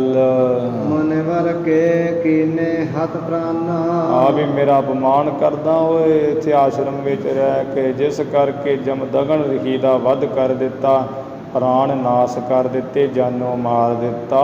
ਬਤ ਕੋ ਦੇਖ ਰੇਣਕਾ ਨਾਰੀ, ਜੋ ਰਿਸ਼ੀ ਦੀ ਘਰ ਵਾਲੀ ਸੀ ਰੇਣਕਾ ਆਪਣੇ ਪਤੀ ਨੂੰ ਮਰਿਆ ਹੋਇਆ ਦੇਖ ਕੇ ਬਹੁਤ ਬਿਰਲਾਪਤ ਊਚ ਪੁਕਾਰੀ, ਬਹੁਤ ਵਿਰਲਾਪ ਕੀਤਾ, ਰੋਂਦੀ ਪਿੱਟਦੀ ਤੇ ਉੱਚੀ ਸਾਰੀ ਪੁਕਾਰੀ। ਸਪਤ ਤੇ ਹੱਥੜ ਖਾਨ ਕਰ ਦੇਹੀ, ਆਪਣੀ ਦੇਹੀ ਉੱਪਰ 7 ਤਿਹੱਥੜੇ ਨੇ ਮਾਰਨੇ ਕੀਤੇ। ਉਸ ਵੇਲੇ 7 ਮੂੰਹ ਦੇ ਮਾਰੀਆਂ ਚਪੇੜਾਂ, 7 ਛਾਤੀ ਦੇ, 7 ਪੱਟਾਂ ਦੇ, ਐਵੇਂ 7 ਮਾਰੇ। 21 ਵਾਰ ਜਿਹੜੇ ਨੇ ਹੱਥ ਆਪਣੇ ਸਰੀਰ ਉੱਪਰ ਮਾਰੇ, 7 ਤਿਹੱਥੜ 7 ਵਾਰ ਜਿਹੜੇ ਹੱਥ ਮਾਰੇ ਸਰੀਰ 'ਤੇ। ਸੁਤ ਕੋ ਸਿਮਰ ਬੁਲਾਇਓ ਤੇਹੀ, ਸੁਤ ਕੋ ਆਪਣੇ ਪੁੱਤਰ ਨੂੰ ਯਾਦ ਕਰਕੇ ਬੁਲਾਇਆ, ਹੈ ਪੁੱਤਰ ਪਰਸਰਾਮ। ਤਪ ਹਿਤ ਅਪਰ ਜੋ ਥਾਨ ਸਿਧਾਵਾ, ਉਸ ਵੇਲੇ ਮਰਦਾਨਾ ਜੋ ਤਪ ਵਾਸਤੇ ਹੋਰ ਥਾਂ ਦੇ ਉੱਪਰ ਗਿਆ ਹੋਇਆ ਸੀ ਪਰਸਰਾਮ। ਤਤ ਛਿਨ ਮਾਤ ਨਿਕਟ ਚਲ ਆਵਾ, ਬੜੀ ਛੇਤੀ ਆਪਣੀ ਮਾਤਾ ਰੇਣਕਾ ਦੇ ਪੁਕਾਰਨੇ ਕਰਕੇ ਚੱਲ ਕੇ ਆ ਗਿਆ ਤਪ ਛੱਡ ਕੇ। ਪਿਤ ਕੋ ਮਰਨ ਦੇਖ ਅਕਲਾਇਓ, ਆਪਣੇ ਪਿਤਾ ਨੂੰ ਮਰਨਾ ਦੇਖ ਕੇ ਪਰਸਰਾਮ ਬਹੁਤ ਹੀ ਅਕਲਾਇਆ ਵਿਆਕਲ ਹੋਇਆ ਸੀ। ਹੋਏ ਕ੍ਰੋਧ ਮੈਂ ਭਜਨ ਅਲਾਇਓ। ਆਪਣੀ ਮਾਂ ਨੂੰ ਰੋਂਦਿਆਂ ਵੇਖ ਕੇ ਕ੍ਰੋਧ ਵਿੱਚ ਫਿਰ ਬਚਨ ਕਿਹਾ। ਸਨਹ ਮਾਤ ਤਾਂ 21 ਵਾਰ। ਇਹ ਮੇਰੀ ਮਾਂ ਤੂੰ 21 ਵਾਰ ਪੀਰਾ ਦੀ ਤਨ ਹੱਥ ਪਰ ਹਾਰੇ। ਤੂੰ ਆਪਣੇ ਸਰੀਰ ਨੂੰ ਪੀੜਾ ਦੁੱਖ ਦਿੱਤੀ ਹੈ। ਸਰੀਰ ਤੇ ਹੱਥ ਮਾਰ ਕੇ 21 ਵਾਰ, 7 ਵਾਰੀ ਮੂੰਹ ਤੇ, 7 ਵਾਰੀ ਛਾਤੀ ਤੇ, 7 ਵਾਰੀ ਪੱਟਾਂ ਤੇ ਹੱਥ ਮਾਰ ਕੇ ਮਾਤਾ ਤੂੰ ਸ਼ਬਦ ਤੇ ਹੱਥੜ ਮਾਰੇ ਐ। ਸਤ ਪਛਾਨ ਅਬਹਿ ਪ੍ਰਣ ਮੋਰਾ। ਇਸ ਕਰਕੇ ਮਾਂ ਤੂੰ ਮੇਰਾ ਆਪਣੇ ਪੁੱਤਰ ਦਾ ਵੀ ਪ੍ਰਾਣ ਹੈ ਨਾ ਜਿਹੜਾ ਪ੍ਰਤੱਗਿਆ ਸਾਥੀ ਪਛਾਣ ਲਾ ਵੀ ਮੈਂ ਸੱਚ ਹੀ ਕਹਿ ਰਿਹਾ ਅੱਜ। ਛਤਰੀ ਛੋਡੋ ਨਹ ਕਿਤ ਠੋਰਾ। ਕਿਸੇ ਵੀ ਤੈਨੂੰ ਮੈਂ ਬਚਨ ਦੇਣਾ ਵੀ ਕਿਸੇ ਵੀ ਥਾਂ ਤੇ ਜਿਹੜਾ ਛਤਰੀ ਹੈ ਨਾ ਕੋਈ ਨਹੀਂ ਮੈਂ ਛੱਡਾਂਗਾ। 21 ਵਾਰ ਨਛਤਰੀ ਧਰਨੀ। ਇਹ ਜਿੰਨੀ ਸਾਰੀ ਧਰਤੀ ਹੈ 21 ਵਾਰ ਛਤਰੀਆਂ ਤੋਂ ਬਿਨਾਂ ਹੀ ਕਰ ਦਾਂਗੇ। ਛਤਰੀ ਨਹੀਂ ਕੋਈ ਦਿਖੇਗਾ ਤੈਨੂੰ। ਆਤ ਸੰਗਰਾਮ ਕਰੋ ਬਲ ਕਰਨੀ। ਆਤ ਬਹੁਤ ਤਗੜਾ ਹੀ ਯੁੱਧ ਕਰਾਂਗਾ ਮਾਤਾ ਬਹੁਤਾ ਬਲ ਨੂੰ ਧਾਰਨ ਕਰਕੇ। ਆਸ ਕਹਿ ਕਰ ਸੰਭਾਰ ਕਠਾਰਾ। ਇਹ ਭਾਈ ਮਰਦਾਨਾ ਇਸ ਤਰ੍ਹਾਂ ਕਹਿ ਕੇ ਪਰਸ਼ੁਰਾਮ ਨੇ ਜਿਹੜਾ ਕੁਹਾੜਾ ਆਪਣੇ ਹੱਥਾਂ ਵਿੱਚ ਸੰਭਾਲ ਲਿਆ ਸੀ। ਮਨਹਾ ਵੀਰ ਰਸ ਤਨ ਕੋ ਧਾਰਾ। ਮਾਨੋ ਕਿ ਜਿਹੜਾ ਵੀਰ ਰਸ ਹੈ ਉਸ ਨੇ ਪਰਸ਼ੁਰਾਮ ਦਾ ਸਰੀਰ ਧਾਰਨ ਕਰ ਲਿਆ ਸੀ। ਸ਼ਸਤਰ ਅਸਤਰ ਸਭ ਹੀ ਕਰ ਲਾ ਕੇ। ਆਪਣੇ ਹੱਥਾਂ ਵਿੱਚ ਸ਼ਸਤਰ ਤੇ ਅਸਤਰ ਸਾਰੇ ਲੈ ਕੇ। ਸ਼ਸਤਰ ਕਿਹਾ ਜਾਂਦਾ ਜਿਵੇਂ ਹੱਥਾਂ ਨਾਲ ਜਿਹੜੇ ਚਲਾਏ ਜਾਣ, ਹੱਥ ਵਿੱਚ ਲੈ ਕੇ ਕਿਰਪਾਨ, ਬਰਸ਼ੀ ਇਤਿਆਦਿਕ ਜਿਹੜੇ ਦਾਤਰ, ਕੁਹਾੜਾ ਆਦਿਕ ਮਾਰੇ ਜਾਣ, ਇਹ ਸ਼ਸਤਰ ਹੁੰਦੇ ਆ। ਅਸਤਰ ਹੁੰਦੇ ਜਿਹੜੇ ਹੱਥੋਂ ਛੱਡੇ ਜਾਣ, ਚੱਕਰ, ਤੀਰ, ਕਮਾਨ, ਜੇ ਗੋਲੀ ਛੱਡ ਦਈਦੀ ਹੈ, ਇਹ ਅਸਤਰ ਹੁੰਦੇ ਆ। ਐਵੇਂ ਸ਼ਸਤਰ ਤੇ ਅਸਤਰ ਸਾਰੇ ਲੈ ਕੇ ਅਰਜਨ ਕੇ ਤਬ ਸਨਮੁਖ ਹੋਇ ਕੈ। ਇਹ ਸਹੰਸਰ ਬਾਹੂ ਦਾ ਦੂਸਰਾ ਉਪਨਾਮ ਸੀ ਅਰਜਨ। ਐਵੇਂ ਸਹੰਸਰ ਬਾਹੂ ਦੇ ਸਾਹਮਣੇ ਤਦੋਂ ਲੈ ਕੇ ਸ਼ਸਤਰ ਅਸਤਰ ਪਰਸ਼ੁਰਾਮ ਨੇ ਦਾਰੁਨ ਬਹੁ ਸੰਗਰਾਮ ਮਚਾਵਾ। ਬਹੁਤ ਜਿਹੜਾ ਭਿਆਨਕ ਹੈ ਅਤ ਦਾ ਯੁੱਧ ਮਚਾਇਆ। ਮਹਾਸਾਰ ਸੰਸਾਰ ਬਜਾਵਾ। ਉੱਥੇ ਸ਼ਸਤਰ ਤੇ ਸ਼ਸਤਰ ਬਹੁਤੇ ਵਜਾਏ, ਲੋਹੇ ਨਾਲ ਲੋਹਾ ਵਜਾਇਆ ਹੈ। ਹਾਥ ਕੁਠਾਰ ਸੰਭਾਰ ਸੋ ਜੋਰਾ। ਇਹ ਭਾਈ ਮਰਦਾਨਾ ਪਰਸ਼ੁਰਾਮ ਨੇ ਆਪਣੇ ਹੱਥਾਂ ਦੇ ਵਿੱਚ ਬੜੇ ਜ਼ੋਰ ਨਾਲ ਕੁਹਾੜਾ ਸੰਭਾਲ ਕੇ ਕ੍ਰੋਧ ਜੁਧ ਅਵਰੁੱਧਤ ਘੋਰਾ। ਬੜਾ ਹੀ ਕ੍ਰੋਧ ਕਰਕੇ ਬੜਾ ਭਿਆਨਕ ਯੁੱਧ ਵਿੱਚ ਜੁਟ ਪਿਆ ਸੀ। ਭੁਜ ਹਜ਼ਾਰ ਤਹਿ ਕਾਟ ਉਤਾਰੀ। ਪਰਸ਼ੁਰਾਮ ਨੂੰ ਤੇ ਇੰਨਾ ਗੁੱਸਾ ਸੀ ਵੀ ਜਿਸ ਕਰਕੇ ਸਹੰਸਰ ਬਾਹੂ ਦੀਆਂ ਜਿਹੜੀਆਂ 1000 ਬਾਹਾਂ ਕੁਹਾੜੇ ਮਾਰ ਮਾਰ ਕੇ ਸਾਰੀਆਂ ਲਾ ਦਿੱਤੀਆਂ। ਗਿਰਿਓ ਮ੍ਰਿਤਕ ਹੋਇ ਭੂਮ ਮਝਾਰੀ। ਜਿਸ ਕਰਕੇ ਸਹੰਸਰ ਬਾਹੂ ਛਤਰੀ ਧਰਤੀ ਵਿੱਚ ਜਿਹੜਾ ਮੌਤ ਮ੍ਰਿਤਿੂ ਹੋ ਕੇ ਡਿੱਗਿਆ ਸੀ। ਸਰਬ ਧਰਾ ਮਹਿ ਤਿਹ ਸ਼ਨ ਰਾਮ। ਸਾਰੀ ਧਰਤੀ ਵਿੱਚ ਹੀ ਉਸ ਵੇਲੇ ਪਰਸ਼ੁਰਾਮ ਨੇ ਛਤਰੀ ਕੋ ਨਹਿ ਛੋੜਿਓ ਨਾਮ। ਮਰਦਾਨਿਆ ਕਿ ਜਿਹਦਾ ਨਾਮ ਛਤਰੀ ਹੈ, ਜਿਹੜਾ ਕਹਿੰਦਾ ਸੀ ਨਾ ਮੈਂ ਛਤਰੀ, ਕੋਈ ਨਹੀਂ ਛੱਡਿਆ, ਸਭ ਮੇਟ ਦਿੱਤੇ। ਭਾਵ ਪਰਸ਼ੁਰਾਮ ਜੀ ਇੱਕ ਬੱਚੇ ਨਹੀਂ ਸੀ ਮਾਰਦੇ ਤੇ ਇਸਤਰੀਆਂ, ਬਾਕੀ ਬੁੱਢੇ ਜਵਾਨ ਕੋਈ ਨਹੀਂ ਸੀ ਛੱਡਿਆ ਛਤਰੀ। ਬੀਨ ਬੀਨ ਤਿਨ ਕੁਲ ਕਰ ਹਰਨੀ। ਬੀਣ ਬੀਣ ਚੁਣ ਚੁਣ ਕੇ ਇਹਨੇ ਸਾਰੇ ਛਤਰੀਆਂ ਦੀ ਜਿਹੜੀ ਕੁੱਲ ਹੈ ਨਾਸ ਕਰ ਦਿੱਤੀ ਸੀ। ਦਈ ਦਈ ਦਿਜਨ ਕੋ ਸਗਰੀ ਧਰਨੀ। ਬ੍ਰਾਹਮਣਾਂ ਨੂੰ ਸਾਰੀ ਜਿਹੜੀ ਧਰਤੀ ਹੈ ਉਹ ਦਿੱਤੀ ਸੀ। ਗਮਨਿਓ ਆਪ ਵਿਪਨ ਤਪ ਕਰਨਾ। ਆਪ ਬ੍ਰਾਹਮਣਾਂ ਨੂੰ ਧਰਤੀ ਦਾ ਰਾਜ ਭਾਗ ਦੇ ਕੇ ਛਤਰੀ ਮਾਰ ਕੇ ਤੇ ਪਰਸ਼ੁਰਾਮ ਜੰਗਲ ਵਿੱਚ ਤਪ ਕਾਰਨ ਚਲਿਆ ਗਿਆ। ਰਹਿਓ ਬੈਠ ਕਰ ਦੁਸ਼ਟ ਵਿਦਾਰਨਾ। ਦੁਸ਼ਟਾਂ ਨੂੰ ਨਾਸ ਕਰਨ ਵਾਸਤੇ ਤਪ ਕਰਨ ਲਈ ਫਿਰ ਬੈਠ ਰਿਹਾ ਵੀ ਫਿਰ ਨਿਬੇੜਾਂਗਾ ਹੋਣਗੇ ਤੇ। ਛਤਰੀ ਬਦੇ ਬਹੁਤ ਜਬ ਕੋਟੀ। ਜਦੋਂ ਕੁਝ ਸਮੇਂ ਬਾਅਦ ਬਹੁਤ ਕਰੋੜਾਂ ਹੀ ਛਤਰੀ ਫੇਰ ਵਧੇ। ਧਰਾ ਦਿਜਨ ਤੇ ਲੀਨ ਕਸੋਟੀ। ਜਿਹੜੀ ਧਰਤੀ ਹੈ ਬ੍ਰਾਹਮਣਾਂ ਤੋਂ ਉਹਨਾਂ ਨੇ ਛਤਰੀਆਂ ਨੇ ਫੇਰ ਖੋਲ ਲਈ ਆਪਣੀ ਆਕੜ ਨਾਲ।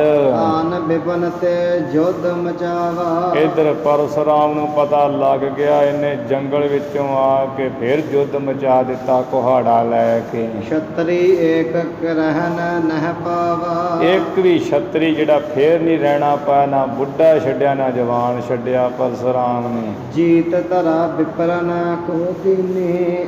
ਜਿਹੜੀ ਜਿੱਤ ਕੇ ਧਰਤੀ ਸਾਰੀ ਤੇ ਬ੍ਰਾਹਮਣਾਂ ਨੂੰ ਨੇ ਫੇਰ ਦੇ ਦਿੱਤੀ ਪਰਸ਼ੁਰਾਮ ਨੇ, ਕਿਉਂਕਿ ਪਰਸ਼ੁਰਾਮ ਵੀ ਬ੍ਰਾਹਮਣ ਸੀ। ਛਤਰੀ ਬਦੇ ਸ਼ੀਨ ਪੁਨ ਲੀਨੀ। ਛਤਰੀ ਜਿਹੜੇ ਹੈ ਉਹ ਬੜੇ ਵਧੇ ਹੈ ਫੇਰ, ਤੇ ਉਹਨਾਂ ਨੇ ਧਰਤੀ ਜਿਹੜੀ ਫੇਰ ਬ੍ਰਾਹਮਣਾਂ ਕੋ ਖੋ ਲਈ। ਪਰਸ਼ੁਰਾਮ ਮਾਰੇ ਤਬ ਆਈ। ਤਦੋਂ ਪਰਸ਼ੁਰਾਮ ਨੂੰ ਫੇਰ ਪਤਾ ਲੱਗਾ, ਇਹਨੇ ਫੇਰ ਆ ਕੇ ਬ੍ਰਾਹਮਣ ਬੜੇ ਮਾਰੇ। ਧਰਨੀ ਸਕਲ ਦਿਜਨ ਪੁਨ ਪਾਈ। ਤਦੋਂ ਪਰਸ਼ੁਰਾਮ ਮਾਰੇ ਤਬ ਆਈ। ਪਰਸ਼ੁਰਾਮ ਬ੍ਰਾਹਮਣ ਨੇ ਆ ਕੇ ਫਿਰ ਛਤਰੀ ਬੜੇ ਮਾਰੇ, ਧਰਤੀ ਸਾਰੀ ਬ੍ਰਾਹਮਣਾਂ ਨੂੰ ਫਿਰ ਦੇ ਦਿੱਤੀ।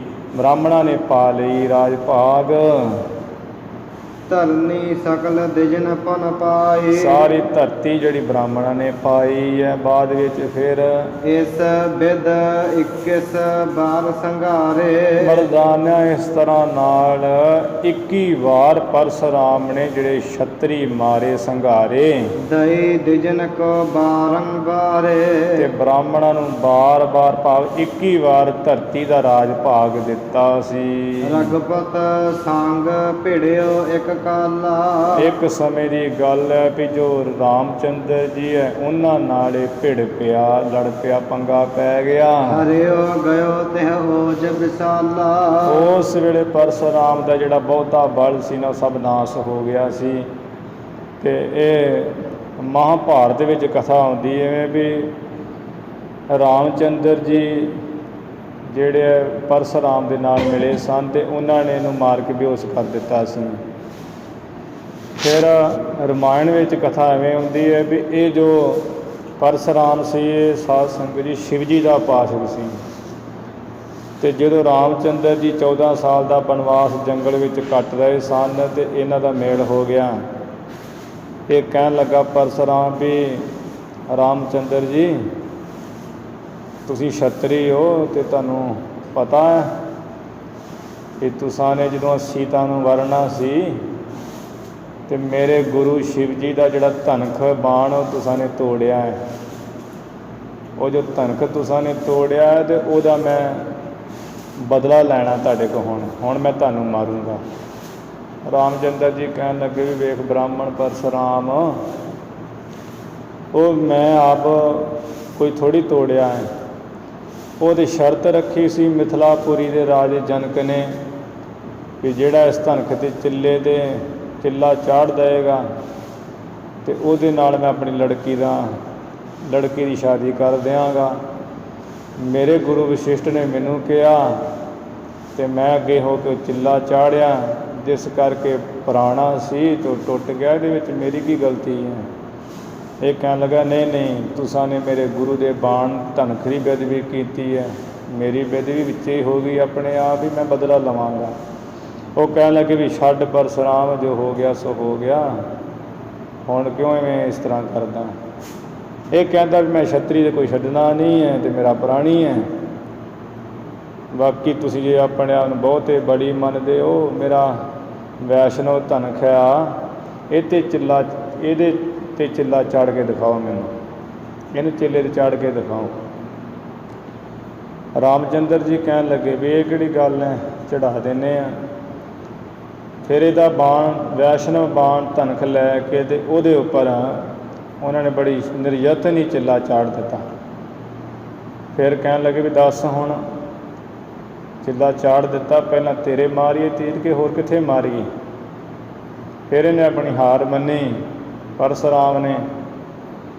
ਤੇ ਉਸ ਵੇਲੇ ਕਹਿੰਦੇ ਵੀ ਤੂੰ ਇਹੋ ਜਿਹੀ ਗੱਲਾਂ ਕਰਦਾ ਪਰਸ਼ੁਰਾਮ, ਲੈ ਤੇਰੇ ਜਿਹੜੇ ਆ ਤੀਰ ਚਾੜ ਕੇ ਨਾ ਹੁਣ ਚਿੱਲੇ 'ਤੇ ਚਾੜ ਤੇ ਲਿਆਈ ਆ ਤੀਰ ਬਾਣ 'ਤੇ ਨਿਸਫਲ ਨਹੀਂ ਤੀਰ ਜਾਣ ਦੇਣਾ, ਤੇ ਇਹ ਤੀਰ ਅਸੀਂ ਛੱਡਣ ਲੱਗੇ ਆ। ਤੇਰੇ ਇਸ ਲੋਕ ਦੇ ਵੀ ਸੁੱਖ ਤੇ ਪਰਲੋਕ ਦੇ ਸੁੱਖ ਵੀ ਤੇਰੇ ਚਲੇ ਜਾਣਗੇ ਨਾਲ ਹੀ ਤੀਰ ਦੇ। ਜਿੰਨਾ ਮਰਜ਼ੀ ਤਪ ਕਰੀ ਜਾ, ਹੁਣ ਤੂੰ ਰੋਏਂਗਾ ਹੀ। ਫਿਰ ਇਹਦੇ ਪਰਸੁਰਾਮ ਦੇ ਜਿਹੜੇ ਚਰਨਾਂ ਉੱਪਰ ਰਾਮਚੰਦਰ ਜੀ ਨੇ ਹੱਥ ਲਾਇਆ। ਜਦੋਂ ਹੱਥ ਲਾਇਆ ਤਾਂ ਇਹਦੀ ਸਾਰੀ ਸ਼ਕਤੀ ਖਿੱਚ ਲਈ। ਇਹਦੀ ਜਦੋਂ ਸ਼ਕਤੀ ਖਿੱਚੀ ਗਈ ਫਿਰ ਪਰਸੁਰਾਮ ਜਿਹੜਾ ਖਾਲੀ ਹੋ ਗਿਆ ਬਿਲਕੁਲ ਹੀ, ਜਿਵੇਂ ਆ ਬੱਚੇ ਕਾਨੇ ਦੇ ਨਾਲ ਟੂਟੀ ਜੀ ਬਣਾ ਕੇ ਪਾਣੀ ਖਿੱਚ ਲੈਂਦੇ ਤਾਂ ਨੂੰ, ਇਵੇਂ ਸਾਰੀ ਦੀ ਸ਼ਕਤੀ ਖਿੱਚ ਲਈ। ਫਿਰ ਇਹ ਬਿਲਕੁਲ ਜਮਾਂ ਹੀ ਖਾਲੀ ਹੋ ਗਿਆ ਪਰਸੁਰਾਮ। ਇਹ ਅਵਤਾਰ ਸੀ ਸਮੇਂ ਦਾ ਪਰਸੁਰਾਮ। ਉਹ ਮਤਸ ਜਿਹੜਾ ਪੁਰਾਣ ਹੈ, ਮਤਸ ਪੁਰਾਣ, ਉਹਦੇ ਵਿੱਚ ਪਰਸੁਰਾਮ ਨੂੰ ਜਿਹੜਾ 6ਵਾਂ ਵਿਸ਼ਨੂੰ ਭਗਵਾਨ ਦਾ ਅਵਤਾਰ ਮੰਨਿਆ ਅਤੇ ਜੋ ਭਾਗਵਤ ਅਨੁਸਾਰ 16ਵਾਂ ਅਵਤਾਰ ਮੰਨਿਆ। ਇਵੇਂ ਪਰਸੁਰਾਮ ਵਿੱਚ ਸ਼ਕਤੀ ਸੀ, 4 ਕਲਾਂ ਸੰਪੰਨ ਸੀ ਸ਼ਕਤੀ ਦੇ। 2 ਤਪ ਕਰਕੇ ਆਈਆਂ ਹੋਈਆਂ, ਐਵੇਂ 6 ਕਲਾਂ ਸੰਪੰਨ ਸੀ ਪਰਸੁਰਾਮ। ਸਾਰੀ ਸ਼ਕਤੀ ਚਲੀ ਗਈ। ਫਿਰ ਜਦੋਂ ਇਹ ਘਰ ਵਾਪਸ ਗਿਆ ਅਤੇ ਖਾਲੀ ਹੋ ਗਿਆ ਸ਼ਕਤੀਆਂ ਤੋਂ, ਘਰ ਜਾ ਕੇ ਬੜਾ ਰੋਇਆ ਪਰਸੁਰਾਮ। ਕਿ ਕਹਿੰਦਾ ਮਨਾ ਤੂੰ ਕਾਹਨੂੰ ਪੰਗਾ ਲੈਣਾ ਸੀ ਰਾਮਚੰਦਰ ਜੀ ਨੇ, ਹੁਣ ਖਾਲੀ ਹੋ ਕੇ ਬਹਿ ਗਿਆ। ਹਰੇ ਗਇਓ ਅਤੇ ਓਜ ਵਿਸਾਲਾ। ਇੱਥੇ ਕਥਾ ਆ ਰਹੀ ਵੀ ਉਸ ਸਮੇਂ ਇਹਦਾ ਜਿਹੜਾ ਬਹੁਤਾ ਬਲ ਸੀ ਪਰਸੁਰਾਮ ਦਾ ਨਾਸ ਹੋ ਗਿਆ ਸੀ, ਜਦੋਂ ਇੱਕ ਸਮੇਂ ਰਾਮਚੰਦਰ ਜੀ ਨਾਲ ਭਿੜਿਆ ਸੀ, ਪੰਗਾ ਲੈ ਲਿਆ ਸੀ। ਲੱਜਿਤ ਹੋਏ ਸਦਨ ਮਹਿ ਆਇਓ। ਬੜਾ ਸ਼ਰਮਿੰਦਾ ਹੋ ਕੇ ਘਰ ਵਿੱਚ ਆਇਆ ਏ ਪਰਸੁਰਾਮ। ਸੋ ਰੋਬਤ ਬਲ ਸਗਲ ਹਰਾਇਓ। ਸਾਰਾ ਜਿਹੜਾ ਆਪਣਾ ਬਲ ਹਰਾ ਕੇ ਸ਼ਕਤੀ ਖਿਚਵਾ ਕੇ ਬੜਾ ਰੋਂਦਾ ਸੀ। ਜਾਚਤ ਦਿਜ ਦੇਖਤ ਜਗ ਮਾਹੀ। ਫਿਰ ਇਵੇਂ ਵੀ ਬੜਾ ਰੋਂਦਾ ਸੀ ਵੀ ਸੰਸਾਰ ਵਿੱਚ ਬ੍ਰਾਹਮਣਾਂ ਨੂੰ ਮੰਗਦਿਆਂ ਦੇਖ ਕੇ ਵੀ 21 ਵਾਰ ਮੈਂ ਛਤਰੀ ਮਾਰੇ ਹੈ। ਅਤੇ ਸਮੰਤ ਸਾਧ ਸੰਗਤ ਜੀ ਇੱਕ ਇਹਨੇ ਜਿਹੜੀ ਸਹੁੰ ਖਾਧੀ ਸੀ ਨਾ ਵੀ ਮੈਂ ਛਤਰੀਆਂ ਨੂੰ ਮਾਰ ਕੇ ਅਤੇ ਉਹਨਾਂ ਦੇ ਖੂਨ ਵਿੱਚ ਨਹਾਵਾਂਗਾ, ਜਿਸ ਕਰਕੇ ਇਹਨੇ ਸਮੰਤ ਪੰਚਕ ਨਾਮਕ ਜਿਹੜੇ 5 ਵੱਡੇ ਤਾਲ ਬਣਾਏ ਹੋਏ ਸੀ, ਉਹਨਾਂ ਵਿੱਚ ਖੂਨ ਛਤਰੀਆਂ ਦਾ ਭਰ ਕੇ ਉਹਦੇ ਵਿੱਚ ਇਸ਼ਨਾਨ ਕਰਦਾ ਸੀ ਇਹ ਪਰਸੁਰਾਮ। ਅਤੇ ਜਿਸ ਕਰਕੇ ਫਿਰ ਇਹ ਆਪਣੀ ਸ਼ਕਤੀ ਖਿਚਵਾ ਕੇ ਬੜਾ ਰੋਇਆ।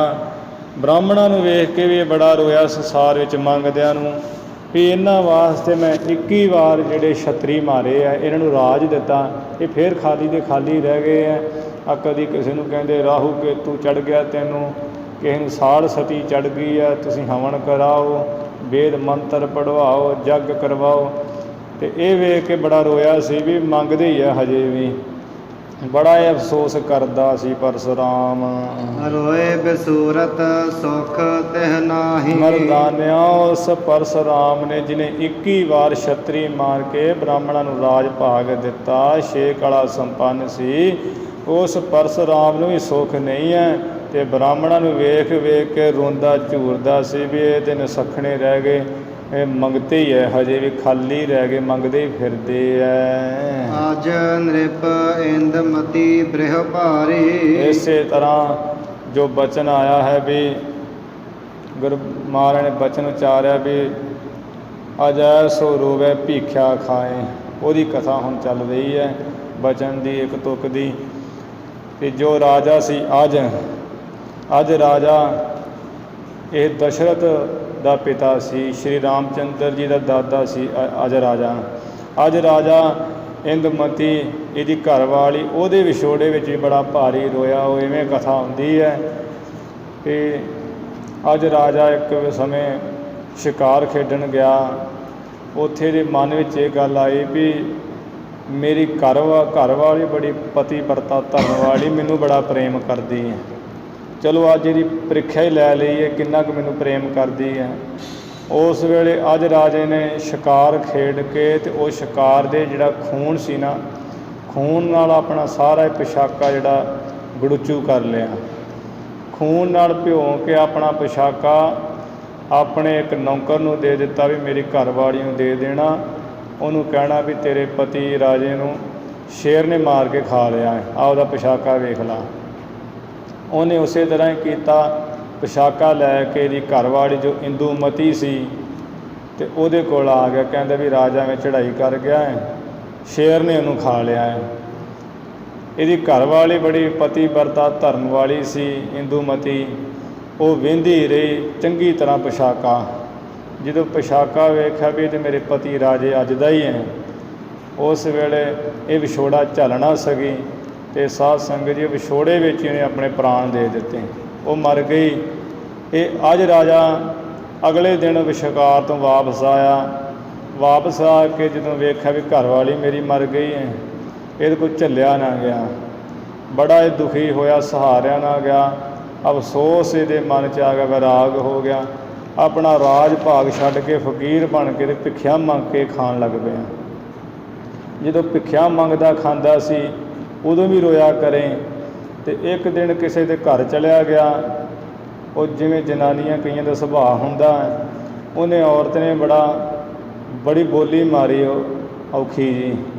ਕਹਿੰਦੀ ਵੀ ਆ ਕਿੱਡਾ ਮੁਸ਼ਟੰਡਾ ਹੋਇਆ ਫਿਰਦਾ ਹੈ ਅਤੇ ਮੰਗ ਕੇ ਅਤੇ ਲੋਕਾਂ ਘਰੋਂ ਖਾਂਦਾ ਫਿਰਦਾ। ਅੱਜ ਰਾਜਾ ਸੁਣ ਕੇ ਉਸ ਵੇਲੇ ਬੜਾ ਰੋਇਆ ਵੀ ਮਨਾ ਕਿੱਥੇ ਤੂੰ ਰਾਜਾ ਸੀ, ਕਿਹੋ ਜਿਹੇ ਦਿਨ ਵੇਖਣੇ ਪੈ ਗਏ ਤੈਨੂੰ। ਅਤੇ ਮਹਾਰਾਜ ਉਹ ਬਚਨ ਦੀ ਇੱਥੇ ਕਥਾ ਦੱਸ ਰਹੇ ਆ ਵੀ ਮਰਦਾਨਿਆ, ਜੋ ਅੱਜ ਰਾਜਾ ਸੀ, ਇੰਦੂਮਤੀ ਦੀ ਘਰ ਵਾਲੀ ਸੀ, ਉਹਦੇ ਵਿਛੋੜੇ ਭਾਰੀ ਕਰਕੇ ਰੋਵਤ ਭਿਖਿਆ ਖਾਏ ਆਹਾਰੀ। ਜਿਹੜੀ ਭਿੱਖਿਆ ਦਾ ਖਾਣਾ ਭੋਜਨ ਖਾਂਦਾ ਸੀ ਲੋਕਾਂ ਘਰੋਂ ਮੰਗ ਕੇ, ਔਰਤ ਨੇ ਕਹਿ ਦਿੱਤਾ ਕਿੱਡਾ ਮੁਸ਼ਟੰਡਾ ਹੈ ਅਤੇ ਲੋਕਾਂ ਘਰੋਂ ਮੰਗ ਕੇ ਖਾਂਦਾ ਫਿਰਦਾ। ਉਸ ਵੇਲੇ ਬੜਾ ਰੋਇਆ ਸੀ ਅੱਜ ਰਾਜਾ। ਜਗ ਮਹਿ ਗਿਆਨ ਦ੍ਰਿਸ਼ਟ ਸੁਖ ਹੋਈ। ਸੰਸਾਰ ਵਿੱਚ ਜਿਨ੍ਹਾਂ ਦੀ ਗਿਆਨ ਦੀ ਦ੍ਰਿਸ਼ਟੀ ਹੋਈ ਹੈ ਨਾ ਮਰਦਾਨਿਆ, ਉਹੀਓ ਸੁਖੀ ਹੁੰਦੇ ਹੈ। ਨਾ ਤਰ ਦੁਖੀ ਰਹਿਤ ਸਭ ਕੋਈ। ਨਹੀਂ ਤੇ ਸਭ ਕੋਈ ਦੁਖੀ ਰਹਿੰਦੇ ਹੈ, ਦੁੱਖ ਨਾਲ ਹੀ ਮਰ ਰਹੇ ਹੈ। ਦੋਹਰਾ ਸੀਤਾ ਲਛਮਨ ਬਿਸ਼ਰਨੇ। ਐਵੇਂ ਜੋ ਗੁਰੂ ਜੀ ਦੇ ਬਚਨ ਹੈ ਕਿ ਰੋਵੈ ਰਾਮ ਨਿਕਾਲਾ ਭਇਆ, ਸੀਤਾ ਲਛਮਣ ਵਿਛੜ ਗਿਆ। ਇਹ ਤੁਕਾਂ ਦਾ ਇੱਥੇ ਅਰਥ ਆ ਰਿਹਾ ਹੈ। ਸੀਤਾ ਲਛਮਨ ਬਿਸ਼ਰਨੇ। ਜਦੋਂ ਸੀਤਾ ਅਤੇ ਲਛਮਣ ਵਿਛੜ ਗਏ ਸਨ, ਰੋਏ ਤਬ ਸ੍ਰੀ ਰਾਮ। ਤਦੋਂ ਸ੍ਰੀ ਰਾਮ ਚੰਦਰ ਵੀ ਬੜੇ ਰੋਏ ਸਨ। ਜਦੋਂ ਇੱਥੋਂ ਚਲੇ ਗਏ ਅਯੁੱਧਿਆਪੁਰੀ ਤੋਂ ਬਾਹਰ, ਅਤੇ ਉੱਥੇ ਕੁਟੀਆ ਪੱਤਿਆਂ ਦੀ ਬਣਾ ਕੇ ਰਹਿਣ ਲੱਗੇ। ਉੱਥੇ ਸੂਪਨਖਾ ਦੀ ਬਗੀਚੀ ਸੀ ਰਾਵਣ ਦੀ ਭੈਣ ਦੀ। ਉਹਨੇ ਆਪਣੀ ਚਤਰ ਸਿਆਣਪ ਕੀਤੀ ਰਾਮ ਚੰਦਰ ਜੀ ਨੇ ਵੀ ਸ਼ਾਦੀ ਹੋ ਜਾਏ, ਉਹ ਹੋਈ ਨਾ, ਜਿਸ ਕਰਕੇ ਇਹਨਾਂ ਨੱਕ ਵੱਢ ਦਿੱਤਾ ਲਛਮਣ ਜੀ ਨੇ। ਅਤੇ ਉਹਨੇ ਆਪਣੇ ਭਰਾ ਲੰਕਾ ਵਿੱਚ ਜਾ ਕੇ ਦੱਸਿਆ ਰਾਵਣ ਨੂੰ। ਰਾਵਣ ਆ ਗਿਆ ਜੋਗੀ ਦਾ ਭੇਖ ਬਣਾ ਕੇ, ਇੱਥੇ ਕੁਟੀਆ ਅੱਗੇ ਖਲੋ ਕੇ ਅਤੇ ਲੱਗ ਪਿਆ ਕਰਨ ਅਲੱਖ ਨਿਰੰਜਨ ਅਲੱਖ ਨਿਰੰਜਨ ਕਿ ਮੈਂ ਜੋਗੀ ਹਾਂ। ਅਤੇ ਇਹ ਸੀਤਾ ਨੇ ਸੋਚਿਆ ਵੀ ਇਹ ਕੋਈ ਜੋਗੀ ਪੱਕਾ ਹੀ ਹੈ। ਅਤੇ ਇਹ ਕਹਿੰਦਾ ਹੇ ਮਾਈ, ਹੇ ਇਸਤਰੀ ਬੱਚੀ, ਮੈਂ ਚੌਲਾਂ ਦੀ ਭਿੱਖਿਆ ਲੈਣਾ ਅਤੇ ਹੱਥ ਵਿੱਚ ਹੀ ਲੈਣਾ। ਜਦੋਂ ਇਸ ਤਰ੍ਹਾਂ ਕਿਹਾ, ਸੀਤਾ ਮਾਤਾ ਬਾਹਰ ਆ ਗਈ ਵੀ ਸੱਚੀ ਜੋਗੀ ਹੈ। ਉਹ ਹੱਥ ਜਿਹਾ ਗਾਂਹ ਕੀਤਾ, ਫੜ ਕੇ ਅਤੇ ਲੈ ਗਿਆ ਉਹ ਡਾਲ ਕੇ। ਇਵੇਂ ਜਦੋਂ ਰਾਮ ਚੰਦਰ ਜੀ ਨੂੰ ਪਤਾ ਲੱਗਾ ਬੜੇ ਰੋਏ ਸਨ। ਲਛਮਣ ਦੇ ਜਦੋਂ ਬਰਛੀ ਵੱਜੀ ਉਦੋਂ ਵੀ ਬੜਾ ਰੋਏ ਸਨ। ਵਿਸ਼ਨ ਆਨ ਅਵਤਾਰ ਕਾ। ਵੇਖ ਲਾ ਮਰਦਾਨਾ, ਜੋ ਵਿਸ਼ਨੂੰ ਭਗਵਾਨ ਉਹਦਾ ਅਵਤਾਰ ਹੋ ਕੇ ਰਾਮ ਚੰਦਰ ਆਇਆ ਹੋਇਆ ਸੀ। ਜਗਤ ਜਗਤ ਜਿਹ ਨਾਮ। ਜਿਸ ਰਾਮ ਚੰਦਰ ਦਾ ਨਾਮ ਇਹ ਸਾਰਾ ਸੰਸਾਰ ਹੀ ਤ੍ਰੇਤੇ ਯੁੱਗ ਵਿੱਚ ਜਪਦਾ ਸੀ। ਸਾਰੇ ਰਾਮ ਰਾਮ ਕਰਕੇ ਜਪਦੇ ਸਨ। ਅਤੇ ਉਹਨੂੰ ਵੀ ਵੇਖ ਲਓ ਰੋਣਾ ਪਿਆ ਹੈ। ਉਹ ਰੋਣ ਦਾ ਕਾਰਨ ਕੀ ਸੀ? ਭਾਗਵਤ ਪੁਰਾਣ ਜਿਵੇਂ ਕਥਾ ਆਉਂਦੀ ਹੈ ਵੀ ਇੱਕ ਸਮੇਂ ਨਾਰਦ ਮੁਨੀ ਜੀ ਜੋ ਸਨ, ਉਹਨਾਂ ਨੇ ਜਾ ਕੇ ਬ੍ਰਹਮਾ ਨੂੰ ਮਿਲੇ। ਕਹਿਣ ਲੱਗੇ ਬ੍ਰਹਮਾ ਜੀ, ਮੈਂ ਕਾਮ 'ਤੇ ਫਤਿਹ ਪਾ ਲਈ, ਕਾਮ ਜਿੱਤ ਲਿਆ। ਕਹਿੰਦੇ ਠੀਕ ਹੈ ਮੁਨੀ ਜੀ, ਤੁਸੀਂ ਜਪੀ ਤਪੀ ਹੋ, ਤਪ ਕਰਦੇ ਹੋ, ਜਿੱਤ ਲਿਆ ਹੈ, ਚੰਗੀ ਗੱਲ ਹੈ। ਫਿਰ ਉੱਥੋਂ ਚੱਲ ਕੇ ਸ਼ਿਵ ਜੀ ਨੂੰ ਜਾ ਕੇ ਦੱਸਿਆ ਵੀ ਮੈਂ ਜੀ ਕਾਮ ਜਿੱਤ ਲਿਆ ਹੈ। ਕਹਿੰਦੇ ਚਲੋ ਚੰਗੀ ਗੱਲ ਹੈ, ਤੁਸੀਂ ਜਪੀ ਤਪੀ ਹੋ।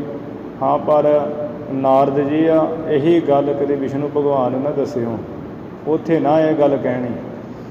ਇਹ ਕਹਿੰਦਾ ਵੀ ਲੈ, ਜਦੋਂ ਜਿੱਤ ਹੀ ਲਿਆ ਫਿਰ ਕਿਹੜਾ ਡਰ, ਮੈਂ ਤਾਂ ਜਾ ਕੇ ਦੱਸਾਂਗਾ ਜ਼ਰੂਰ, ਪੱਕਾ ਹੀ ਮਿਲਾਂਗਾ ਉਹਨਾਂ ਨੂੰ।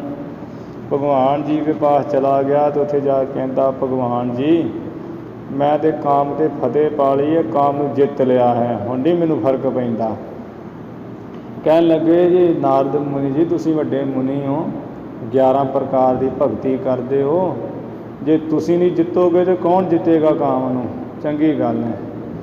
ਇਹ ਕੁਝ ਕਹਿ ਕੇ ਭਗਵਾਨ ਨੇ ਪ੍ਰੀਖਿਆ ਕਰਨ ਵਾਸਤੇ ਉਸੇ ਵੇਲੇ ਸਵੰਬਰ ਜਿਹਾ ਰਚ ਦਿੱਤਾ। ਨਾਰਦ ਮੁਨੀ ਰਸਤੇ ਵਿੱਚ ਜਾ ਰਿਹਾ, ਉੱਥੇ ਜੰਗਲ ਵਿੱਚ ਇੱਕ ਸਵੰਬਰ ਰਚ ਦਿੱਤਾ। ਚੰਗੇ ਰਾਜੇ ਬੈਠੇ ਐ ਤੇ ਨਾਰਦ ਮੁਨੀ ਜੀ ਨੇ ਪੁੱਛਿਆ ਵੀ ਆ ਰਾਜੇ ਕਾਹਨੂੰ ਬੈਠੇ ਇੱਥੇ? ਕਹਿੰਦੇ ਵੀ ਇੱਕ ਐਸਾ ਰਾਜਾ, ਉਹਦੀ ਲੜਕੀ ਨੇ ਜਿੱਦ ਫੜੀ ਹੋਈ ਹੈ ਕਿ ਮੈਂ ਵਿਸ਼ਨੂੰ ਭਗਵਾਨ ਨਾਲ ਹੀ ਸ਼ਾਦੀ ਕਰਨੀ ਹੈ।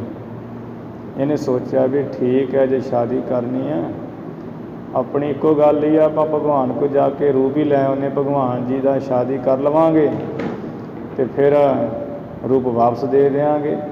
ਇਹ ਕੁਝ ਵਿਚਾਰ ਕੇ ਚਲਾ ਗਿਆ, ਭਗਵਾਨ ਜੀ ਆਪਣਾ ਸਰੂਪ ਦਿਓ। ਕਹਿਣ ਲੱਗੇ ਵੀ ਨਾਰਦ ਜੀ ਲੈ ਲਓ, ਇਹ 'ਚ ਕਿਹੜੀ ਗੱਲ ਹੈ, ਸਰੂਪ ਲੈ ਲਓ ਸਾਡਾ। ਉਹ ਸਾਰਾ ਹੀ ਸਰੂਪ ਦੇ ਦਿੱਤਾ। ਉੱਤੇ ਜਿਹੜਾ ਮੂੰਹ ਬਾਂਦਰ ਦਾ ਦੇ ਦਿੱਤਾ, ਉਹ ਵੀ ਸਾਰੇ ਥਾਂ ਹੀ ਹੈ ਨਾ ਪਰਮਾਤਮਾ, ਅਤੇ ਉਹਦੇ ਸਾਰੇ ਰੂਪ ਹੈ। ਉਹ ਇਹ ਜਾਣ ਕੇ ਉਤਲਾ ਬਾਂਦਰ ਦਾ ਰੂਪ ਦੇ ਦਿੱਤਾ, ਮੂੰਹ ਬਾਂਦਰ ਦਾ, ਬਾਕੀ ਥੱਲਿਓਂ ਸਰੀਰ ਉਹੀ ਸਾਰਾ ਵਿਸ਼ਨੂੰ ਜੀ ਵਾਲਾ। ਇਹ ਲੈ ਕੇ ਸਰੂਪ ਹੋਈ ਅਤੇ ਇੱਥੇ ਸਵੰਬਰ 'ਚ ਆ ਗਿਆ। ਉਹ ਲੜਕੀ ਦੇ ਹੱਥ ਵਿੱਚ ਮਾਲਾ ਸੀ ਵੀ ਮੈਂ ਮਾਲਾ ਪਾਉਣੀ, ਜਿਹੜਾ ਵਿਸ਼ਨੂੰ ਭਗਵਾਨ ਵਰਗਾ ਹੋਏਗਾ। ਨਾਰਦ ਮੁਨੀ ਛਾਲ ਜੀ ਮਾਰ ਕੇ ਉਹਦੇ ਅੱਗੇ ਹੋ ਜਾਣ, ਉਹ ਮਾਲਾ ਘੁਮਾ ਕੇ ਜਦੋਂ ਵੇਖੇ ਦਾ ਮੁੱਖ ਅਤੇ ਉਹ ਪਾਸਾ ਜਿਹਾ ਵੱਟ ਕੇ ਪਰੇ ਹੋ ਜਾਏ, ਇਹ ਫਿਰ ਛਾਲ ਮਾਰ ਕੇ ਅੱਗੇ ਹੋ ਜਾਏ ਵੀ ਇੱਧਰ ਭਗਵਾਨ ਰੂਪ ਹੈ, ਮਾਲਾ ਪਾ ਦਿਓ ਮੇਰੇ। ਅਤੇ ਪਰ ਉਹ ਲੜਕੀ ਵੇਖੇ ਵੀ ਬਾਂਦਰ ਦਾ ਮੂੰਹ, ਮੈਂ ਕੀ ਕਰਾਂ। ਜਦੋਂ 3-4 ਵਾਰੀ ਇੱਦਾਂ ਹੀ ਕੀਤਾ, ਉਹ ਕਹਿਣ ਲੱਗੇ ਵੀ ਐਵੇਂ ਛਾਲਾਂ ਮਾਰ ਮਾਰ ਆਉਂਦੇ ਹੋ, ਪਹਿਲਾਂ ਆਪਣਾ ਮੂੰਹ ਤਾਂ ਵੇਖ ਲਓ ਪਾਣੀ ਵਿੱਚ। ਅਤੇ ਫਿਰ ਜਦੋਂ ਨਾਰਦ ਮੁਨੀ ਜੀ ਨੇ ਅੱਗੇ ਜਾ ਕੇ ਪਾਣੀ ਵਿੱਚ ਆਪਣਾ ਮੂੰਹ ਵੇਖਿਆ ਅਤੇ ਉਹ ਬਾਂਦਰ ਦਾ ਮੂੰਹ, ਕਹਿੰਦੇ ਵੀ ਆਹ ਬੜਾ ਛਲ ਫਰੇਬ ਕੀਤਾ, ਮੇਰੇ ਨਾਲ 420 ਕੀਤੀ ਹੈ ਭਗਵਾਨ ਨੇ। ਫਿਰ ਉਸ ਵੇਲੇ ਵਿਸ਼ਨੂੰ ਜੀ ਨੇ ਨਾ ਕਿਹਾ, ਕਹਿੰਦੇ ਵੀ ਹੇ ਭਗਵਾਨ, ਆ ਜਿਹੜਾ ਬਾਂਦਰ ਦਾ ਮੂੰਹ ਦੇ ਕੇ ਮੈਨੂੰ ਮਖੌਲ ਮੇਰੇ ਨਾਲ 420 ਕੀਤੀ ਹੈ ਨਾ ਤੁਸਾਂ ਨੇ, ਇਹ ਬਾਂਦਰ ਹੀ ਤੁਹਾਡੀ ਸਹਾਇਤਾ ਕਰਨਗੇ। ਤੁਸਾਂ ਨੇ ਮੈਨੂੰ ਇਸਤਰੀ ਵਾਸਤੇ ਰਵਾਇਆ ਹੈ, ਤੁਸੀਂ ਵੀ ਆਪਣੀ ਇਸਤਰੀ ਦੇ ਵਿਜੋਗ ਵਿੱਚ ਰਹੋਗੇ ਇਸੇ ਤਰ੍ਹਾਂ ਹੀ। ਅਤੇ ਫਿਰ ਉਹੀ ਕਲਾ ਵਰਤੀ, ਸੀਤਾ ਦੇ ਵਿਜੋਗ ਵਿੱਚ ਰਾਮ ਚੰਦਰ ਰੋਏ, ਕਿਉਂਕਿ ਉਹਨਾਂ ਦਾ ਹੀ ਇਹ ਰੂਪ ਸਨ ਅਵਤਾਰ। ਅਤੇ ਨਾਰਦ ਮੁਨੀ ਫਿਰ ਜਿਹੜੇ ਜਿਨ੍ਹਾਂ ਨੂੰ ਬਾਂਦਰ ਬਣਾਇਆ ਹੋਇਆ ਸੀ, ਬਾਂਦਰਾਂ ਨੇ ਫਿਰ ਪੁਲ ਬੰਨ੍ਹਿਆ ਸੀ। ਇਹ ਵੀ ਉਹ ਬਚਨ ਕੀਤੇ। ਅਤੇ ਇੱਥੇ ਕਥਾ ਆ ਰਹੀ ਹੈ ਕਿ ਸੀਤਾ ਲਛਮਣ ਬਿਛਰਨ ਰੋਏ, ਤਬ ਸ਼੍ਰੀ ਰਾਮ ਬਿਸ਼ਨ ਆਨ ਅਵਤਾਰ ਪਾ, ਜਪਤ ਜਗਤ ਜਿਹ ਨਾਮ। ਜਿਸ ਵਿਸ਼ਨੂੰ ਭਗਵਾਨ ਦਾ ਹੀ ਅਵਤਾਰ ਸਨ ਰਾਮ ਜੀ, ਅਤੇ ਲੋਕ ਨਾਮ ਜਪਦੇ ਸਨ ਤ੍ਰੇਤੇ ਵਿੱਚ, ਉਹਨਾਂ ਨੂੰ ਵੀ ਰੋਣਾ ਪਿਆ ਸੀ। ਚੌਪਈ ਦਹ ਸਿਰ ਤੀਨ ਲੋਕ ਬਸ ਜਾ ਕੇ। ਦਸਾਂ ਸਿਰਾਂ ਵਾਲਾ ਜਿਹੜਾ ਰਾਵਣ, ਜਿਹਦੇ ਬੱਸ ਵਿੱਚ ਤਿੰਨੇ ਲੋਕ ਸਨ। ਬੰਦ ਸਾਲ ਮਹਿਕਾਲ ਸੋ ਤਾਂ ਕੇ। ਜਿਹਦੇ ਪਾਵੇ ਨਾਲ ਕਾਲ ਵੀ ਬੱਸ ਸੀ, ਜਿਹਦੇ ਬੰਦੀ ਖਾਨੇ ਵਿੱਚ ਕਾਲ ਵੀ ਉਹਦੇ ਵੱਸ ਵਿੱਚ, ਕਾਲ ਨੂੰ ਨੇ ਪਾਵੇ ਨਾਲ ਬੰਨਿਆ ਹੋਇਆ ਸੀ ਰਾਵਣ ਨੇ। ਕੰਚਨ ਦੇਸ਼ ਬਹੁਤ ਗ੍ਰਹਿ ਨਾਰੀ। ਕੰਚਨ ਦੇਸ਼ ਜਿਹਦਾ ਸੋਨੇ ਦਾ ਹੀ ਸਾਰਾ ਇਲਾਕਾ, ਲੰਕਾਗੜ੍ਹ ਸੋਨੇ ਕਾ ਭਇਆ, ਮੂਰਖ ਰਾਵਣ ਕਿਆ ਲੈ ਗਿਆ। ਮਹਾਰਾਜ ਕਹਿੰਦੇ ਹੈ ਜਿਵੇਂ ਸੋਨੇ ਦਾ ਹੀ ਇਹਦਾ ਦੇਸ਼ ਇਲਾਕਾ ਸੀ, ਭਾਵ ਸੋਨੇ ਦੀ ਇਹਦੀ ਲੰਕਾ ਸੀ, ਅਤੇ ਜਿਹਦੀਆਂ ਘਰ ਵਿੱਚ ਬਹੁਤ ਇਸਤਰੀਆਂ ਸਨ। ਤਿੰਨ ਚੁਰਾਏ ਲਿਆ ਜਨਕ ਕੁਮਾਰੀ। ਉਸ ਰਾਵਣ ਨੇ ਜਿਹੜੀ ਜਨਕ ਰਾਜੇ ਦੀ ਪੁੱਤਰੀ ਸੀਤਾ, ਉਹਨੂੰ ਚੁਰਾ ਲਿਆ, ਐਵੇਂ ਉਡਾ ਕੇ ਲੈ ਆਇਆ ਸੀ। ਰਾਮ ਚੰਦ ਤਬ ਤਿਹ ਕੋ ਮਾਰਾ। ਅਤੇ ਰਾਮ ਚੰਦਰ ਜੀ ਨੇ ਸੀਤਾ ਦੇ ਵਿਜੋਗ ਵਿੱਚ ਆ ਕੇ ਲੰਕਾ ਵਿੱਚ ਪਹੁੰਚ ਕੇ ਬਾਂਦਰਾਂ ਦੀ ਸੈਨਾ ਲੈ ਕੇ ਅਤੇ ਇਹਨੂੰ ਮਾਰਿਆ ਸੀ ਰਾਵਣ ਨੂੰ। ਗਿਰਿਓ ਰੋਏ ਕਾ ਜੁਧ ਮਝਾਰਾ। ਅਤੇ ਫਿਰ ਇਹ ਯੁੱਧ ਵਿੱਚ ਗਿਰਿਆ ਸੀ ਇਹ ਰਾਵਣ। ਜਦੋਂ ਗਿਰਿਆ ਨਾ, ਉਦੋਂ ਬੜਾ ਰਾਵਣ ਕਹਿੰਦੇ ਰੋਇਆ ਹੈ। ਇਹ ਰਾਵਣ ਰੋਇਆ, ਕਹਿੰਦਾ ਵੀ ਕਾਹਨੂੰ ਆ ਭੈਣ ਮਗਰ ਲੱਗ ਕੇ ਅਤੇ ਸੀਤਾ ਨੂੰ ਲਿਆਉਣਾ ਸੀ ਅਵਤਾਰ ਨਾਲ, ਕਾਹਨੂੰ ਪੰਗਾ ਲੈਣਾ ਸੀ ਰਾਮ ਚੰਦਰ ਜੀ ਨਾਲ। ਅਤੇ ਆਹ ਤਾਂ ਹੁਣ ਲੰਕਾ ਵੀ ਗਈ, ਰਾਜ ਭਾਗ ਵੀ ਗਿਆ, ਸਾਰਾ ਪਰਿਵਾਰ 1 ਲੱਖ ਪੂਤ 1.25 ਲੱਖ ਨਾਤੀ, ਤੇ ਰਾਵਣ ਕਰ ਦੀਆ ਨਾ ਬਾਤੀ। ਵੀ ਜਿਹਦਾ 1 ਲੱਖ ਪੁੱਤਰ ਅਤੇ 1.25 ਲੱਖ ਪੁੱਤ ਪੋਤਰੇ ਸਨ ਜੀ ਨੇ, ਅਤੇ ਉਹ ਰਾਵਣ ਦੇ ਘਰ ਦੀਵਾ ਵੀ ਨਹੀਂ ਜਗਿਆ, ਲੰਕਾ ਹੀ ਸਾਰੀ ਨਾਸ ਹੋ ਗਈ। ਇਹ ਰਾਵਣ ਬੜਾ ਰੋਇਆ, ਕਹਿੰਦਾ ਵੇਖੋ ਮੇਰਾ ਭਰਾ, ਮੇਰੇ ਪੁੱਤਰ, ਮੇਰੀ ਸੈਨਾ ਸੋਨੇ ਦੀ ਲੰਕਾ ਹੀ ਤਬਾਹ ਹੋ ਗਈ। ਧਰਤੀ ਤੇ ਡਿੱਗਿਆ ਤੇ ਬੜਾ ਰੋਇਆ ਸੀ ਰਾਵਣ। ਕੰਚਨ ਪਰ ਕੋ ਪਤ ਅਸ ਰਾਵਨਾ। ਹੇ ਮਰਦਾਨਾ, ਜਿਸ ਰਾਵਣ ਦੀ ਸੋਨੇ ਦੀ ਪੁਰੀ ਸੀ, ਸਾਰਾ ਸੋਨੇ ਦਾ ਹੀ ਮਹਿਲ ਬਣਿਆ ਹੋਇਆ ਸੀ, ਲੰਕਾਗੜ ਸੋਨੇ ਕਾ ਭਇਆ ਸੀ ਜੀ ਦਾ। ਰੰਚਕ ਮਿਲਿਓ ਨਾ ਮੁਖ ਹਿਤ ਪਾਵਨਾ। ਸੋਨੇ ਦੀ ਪੁਰੀ ਤੇ ਵੇਖ ਲਓ, ਉਸ ਰਾਵਣ ਦੇ ਮੂੰਹ ਵਿੱਚ ਪਾਉਣ ਵਾਸਤੇ ਰੱਤੀ ਮਾਤਰ ਵੀ ਸੋਨਾ ਨਹੀਂ ਮਿਲਿਆ, ਵੀ ਸੋਨਾ ਇਹਦੇ ਮੁੱਖ ਵਿੱਚ ਥੋੜ੍ਹਾ ਹੀ ਪੈ ਜਾਂਦਾ, ਭੋਰਾ ਮਾਤਰ। ਕਿਉਂਕਿ ਰਾਮਚੰਦਰ ਜੀ ਨੇ ਕਹਿ ਦਿੱਤਾ ਸੀ ਨਾ ਭੀਖਣ ਨੂੰ ਵੀ ਆਓ ਲੰਕੇਸ਼, ਉਹ ਸਾਰਾ ਰਾਜ ਭਾਗ ਉਹਨੂੰ ਦੇ ਦਿੱਤਾ ਭੀਖਣ ਨੂੰ ਰਾਮਚੰਦਰ ਜੀ ਨੇ। ਅਤੇ ਜਿਸ ਕਰਕੇ ਹੁਣ ਇਹਦੀ ਘਰ ਵਾਲੀ ਵਿਚਾਰੀ ਖਾਲੀ ਰਹਿ ਗਈ, ਰਾਵਣ ਦੀ ਦਮੋਦਰੀ, ਅਤੇ ਜਿਹਦੇ ਕਰਕੇ ਉਹ ਮੰਗ ਨਾ ਸਕੀ। ਇਹ ਰਾਵਣ ਜਿਹੜਾ ਸੋਨੇ ਦੀ ਲੰਕਾ ਦਾ ਮਾਲਕ ਸੀ, ਮੁੱਖ ਵਿੱਚ ਪਾਉਣ ਨੂੰ ਰੱਤੀ ਮਾਤਰ ਵੀ ਸੋਨਾ ਨਾ ਮਿਲਿਆ, ਵਿਚਾਰਾ ਐਵੇਂ ਰੋਂਦਾ ਰੋਂਦਾ ਹੀ ਮਰ ਗਿਆ ਸੀ। ਬਲੀ ਸਮਰੱਥ ਸਕਲ ਪ੍ਰਕਾਰਾ। ਜਦੋਂ ਕਿ ਸਭ ਪ੍ਰਕਾਰ ਨਾਲ ਬਲੀ ਸੀ, ਸ਼ਕਤੀਆਂ ਵਿੱਚ ਸਮਰੱਥ ਸੀ, 4 ਵੇਦ ਜਿਹਨੂੰ ਕੰਠ ਸੀ, ਜਿਹਨੇ 10 ਸਿਰ ਆਪਣੇ ਗੁਰੂ ਸ਼ਿਵ ਜੀ ਨੂੰ ਦਿੱਤੇ ਸਨ ਵੱਢ ਕੇ, ਐਸਾ ਬਲੀ ਸੀ। ਨਹੀਂ ਤੇ ਕਿੰਨੇ 10 ਸਿਰ ਦੇਣੇ ਆਪਣੇ ਗੁਰੂ ਨੂੰ, ਇੱਥੇ ਤੇ 1 ਸਿਰ ਦੇ ਕੇ ਨਹੀਂ ਕੋਈ ਖੁਸ਼ ਸਾਡੇ ਵਰਗਾ। ਉਪਜੇ ਇਸ ਜਗ ਬੀਚ ਅਪਾਰਾ। ਇਸ ਜੱਗ ਵਿੱਚ ਬਹੁਤ ਜਿਹੜੇ ਹੈ ਨਾ ਇਹ ਸ਼ਾਹੂਕਾਰਾ ਪੈਦਾ ਹੋਏ ਹੈ। ਬਿਨਾ ਗਿਆਨ ਦੁਖ ਪਾਏ ਕਨੇਰਾ। ਬਹੁਤ ਬੜੇ ਸਮੇਂ ਦੇ ਅਵਤਾਰ ਹੋਏ ਹੈ, ਪਰ ਬਿਨਾ ਗਿਆਨ, ਬ੍ਰਹਮ ਗਿਆਨ ਤੋਂ, ਆਤਮ ਗਿਆਨ ਤੋਂ ਬਿਨਾ ਸਭ ਨੇ ਬਹੁਤਾ ਦੁੱਖ ਪਾਇਆ ਹੈ। ਕਰਗੇ ਕੂਚ ਨਾ ਲਾਗੀ ਦੇਰਾ। ਕਿਸੇ ਨੂੰ ਦੇਰ ਨਹੀਂ ਲੱਗੀ ਹੈ, ਝਟਪਟ ਕੂਚ ਕਰ ਗਏ ਹੈ। ਖਾਨ ਮਲੂਕ ਉਮਰੇ ਸਭ ਚਲੇ ਗਏ, ਕੂਚ ਕਰਕੇ ਚਲੇ ਗਏ ਇੱਥੋਂ। ਚੱਲੇ ਜਵਾਰੀ ਦੋਏ ਹੱਥ ਝਾੜ, ਅੱਜ ਜਿਨਕੇ ਨਾਂਗੇ ਪਾਵੋਂ ਤੇ ਗਏ, ਜਿਨਕੇ ਲੱਖ ਕਰੋੜ, ਸਾਰੇ ਵਿਚਾਰੇ ਇੱਦਾਂ ਹੀ ਚਲੇ ਗਏ। ਸ਼ਾਹੂਕਾਰਾ ਤੂੰ ਕਹਿੰਦਾ ਮੈਂ ਦੁਖੀ ਹਾਂ, ਤੂੰ ਕੀ ਦੁਖੀ? ਇੱਥੇ ਤਾਂ ਸਾਰੇ ਜੱਗ ਹੀ ਦੁਖੀ ਹੈ। ਵੱਡੇ ਸਮੇਂ ਵਿੱਚ ਆਪੋ ਆਪਣੇ ਸਮਿਆਂ ਵਿੱਚ ਸਾਰੇ ਦੁਖੀ ਹੋ ਕੇ ਰੋਂਦੇ ਗਏ ਹੈ। ਇਵੇਂ ਸਾਧ ਸੰਗਤ ਜੀ, ਇਹ ਜਿਹੜੀ ਕਥਾ ਹੈ ਇਹ ਭਾਈ ਸੰਤੋਖ ਸਿੰਘ ਜੀ ਨੇ ਆਪਣੇ ਵੱਲੋਂ ਪ੍ਰਾਣ ਉਹ ਪੜ੍ਹੇ ਹੋਏ ਸੀ, ਜਿਸ ਕਰਕੇ ਉਹਨਾਂ ਨੇ ਇੱਥੇ ਲਿਖੀ ਹੋਈ ਹੈ। ਗੁਰੂ ਨਾਨਕ ਸਾਹਿਬ ਜੀ ਨੇ ਇਵੇਂ ਸ਼ਬਦ ਹੀ ਉਹ ਸੁਣਾਇਆ ਹੈ, ਅਤੇ ਸ਼ਬਦ ਵਿੱਚ ਹੀ ਸਾਧ ਸੰਗਤ ਜੀ ਬਹੁਤ ਵਿਸਥਾਰ ਹੈ। ਇਹ ਕਥਾ ਕਰਨ ਬਹਿ ਜਾਈਏ ਨਾ ਪੂਰੀ ਮੁਕੰਮਲ ਤੌਰ 'ਤੇ ਬਹੁਤ ਦਿਨਾਂ ਦੀ ਕਥਾ ਹੈ ਸ਼ਬਦ ਦੀ। ਹਰ ਇੱਕ ਬਚਨ ਵਿੱਚ ਬਹੁਤ ਵਡੱਪਣ ਪੁਣਾ ਹੈ। ਜਿਵੇਂ ਗੁਰਬਾਣੀ ਵਿੱਚ ਇੱਕ ਚੰਦਰਹਾਸ ਰਾਜਾ ਆਉਂਦਾ ਹੈ, ਉਹਦੀ ਕਥਾ ਵੀ 7-8 ਅੰਗਾਂ ਦੀ ਹੈ ਸਾਖੀ ਰੂਪ ਵਿੱਚ। ਅਤੇ ਅਸੀਂ ਹੁਣ ਜੇ ਕਹਿ ਦਈਏ ਵੀ ਇਹ ਜੀ ਕੀ ਕਰ ਦਿੱਤਾ, ਗੁਰੂ ਘਰ 'ਤੇ ਇਹਨਾਂ ਦੇ ਰਮਾਇਣ ਸ਼ੁਰੂ ਕਰ ਦਿੱਤੀ ਹੈ, ਇਹਦੇ ਪੁਰਾਣਾਂ ਦੀ ਕਥਾ ਸ਼ੁਰੂ ਕਰ ਦਿੱਤੀ ਹੈ। ਪਰ ਭਾਈ ਇਹ ਤੈਨੂੰ ਇੰਨਾ ਗਿਆਨ ਨਹੀਂ ਹੈਗਾ ਜੀ, ਤੂੰ ਇੰਨਾ ਗਿਆਨੀ ਨਹੀਂ ਹੈਗਾ ਕਿ ਤੈਨੂੰ ਸੁੱਤੇ ਸਿੱਧੀ ਸਾਰਾ ਗਿਆਨ ਹੋਵੇ ਸਮੇਂ ਜੁਗਾਂ ਦਾ। ਇਹ ਜਿਹੜੀ ਕਥਾ ਹੈ ਮਹਾਰਾਜ ਨੇ ਸਾਨੂੰ ਗਿਆਨ ਵਾਸਤੇ ਦਿੱਤੀ ਹੈ। ਗੁਰੂ ਗ੍ਰੰਥ ਸਾਹਿਬ ਜੀ ਵਿੱਚ ਟੂਕ ਮਾਤਰ ਇਸ਼ਾਰੇ ਦਿੱਤੇ ਹੈ ਨਾਂ ਲੈ ਕੇ। ਸ੍ਰੀ ਦਸਮ ਗ੍ਰੰਥ ਸਾਹਿਬ ਵਿੱਚ ਵਿਸਥਾਰ ਦਿੱਤਾ ਹੈ ਕਿ ਗੁਰੂ ਕੇ ਸਿੱਖ ਦਸਮ ਗ੍ਰੰਥ ਪੜ੍ਹ ਲੈਣ, ਇੱਥੋਂ ਕਥਾ ਸਾਰੀ ਪੜ੍ਹ ਕੇ ਅਤੇ ਗੁਰੂ ਗ੍ਰੰਥ ਸਾਹਿਬ ਜੀ ਦੀ ਕਥਾ ਕਰ ਸਕਣ। ਐਵੇਂ ਨਾ ਵਿਚਾਰੇ ਗੁਰੂ ਕੇ ਸਿੱਖ ਐਵੇਂ ਭਰਮਦੇ ਰਹਿਣ, ਪੁਰਾਣ ਪੜ੍ਹਦੇ ਰਹਿਣ, ਪੜ੍ਹੇ ਜਾਣ ਨਾ, ਪੜ੍ਹਾਵੇ ਕੋਈ ਹੈ ਇਹਨਾਂ ਦੇ, ਖਾਲੀ ਤੁਰੇ ਫਿਰਨ। ਮਹਾਰਾਜ ਜੀ ਨੇ ਤਾਂ ਹੀ ਸਾਧ ਸੰਗਤ ਜੀ 52 ਕਵੀ ਜਿਹੜੇ ਹਜ਼ੂਰੀ ਵਿੱਚ ਰਹਿੰਦੇ ਸਨ, ਉਹਨਾਂ ਪਾਸੋਂ ਹੋਰ ਜਿਹੜੇ ਵਿਦਾਂਤ ਆਦਿਕ ਦੇ ਗ੍ਰੰਥ, ਨੀਤੀ ਦੇ ਗ੍ਰੰਥ, ਗੀਤਾ ਆਦਿਕ, ਮਹਾਭਾਰਤ ਦੇ ਉਲੱਥੇ ਕਰਵਾ ਕੇ, ਪੁਰਾਣਾਂ ਦੇ ਉਲੱਥੇ ਕਰਵਾ ਕੇ ਮਹਾਰਾਜ ਨੇ 52 ਕਵੀਆਂ ਪਾਸੋਂ ਸ੍ਰੀ ਦਸਮ ਗ੍ਰੰਥ ਸਾਹਿਬ ਜੀ ਦੀ ਰਚਨਾ ਕੀਤੀ, ਤਾਂ ਜੋ ਗੁਰੂ ਕੇ ਸਿੱਖ ਉਹ ਗੁਰਬਾਣੀ ਪੜ੍ਹ ਕੇ ਦਸਮ ਗ੍ਰੰਥ ਸਾਹਿਬ ਦੀ ਇੱਕ ਤਾਂ ਪਤਾ ਚੱਲ ਜਾਏਗਾ ਜੁਗਾਂ ਦੀ ਕਥਾ ਦਾ, ਇੱਕ ਯੁੱਧਮਈ ਜਿਹੜਾ ਰਸ ਵਿੱਚ ਆ ਜਾਣਗੇ ਗੁਰੂ ਕੇ ਸਿੱਖ, ਇੱਕ ਜਿਹੜਾ ਸਾਰੇ ਕਥਾ ਨੂੰ ਜਾਣਕਾਰ ਹੋ ਜਾਣਗੇ ਅਤੇ ਗੁਰਬਾਣੀ ਦੀ ਕਥਾ ਕਰ ਸਕਣ। ਇਵੇਂ ਵਿਸਥਾਰ ਨਾਲ ਇੱਥੇ ਜਿਹੜੀ ਕਥਾ ਆ ਰਹੀ ਹੈ, ਅੱਗੇ ਜਿਵੇਂ ਇਸੇ ਸ਼ਬਦ ਦੇ ਅਗਲੇ ਪ੍ਰਸੰਗ ਵਿੱਚ ਕਥਾ ਆਏਗੀ, ਇਸੇ ਸ਼ਬਦ ਦੀ ਵਿਸਥਾਰ ਨਾਲ ਉਹ ਆਪਾਂ ਕੱਲ੍ਹ ਸਰਵਣ ਕਰ ਲਵਾਂਗੇ। ਹੁਣ ਇੱਥੇ ਹੀ ਸਮਾਪਤੀ ਹੈ ਜੀ।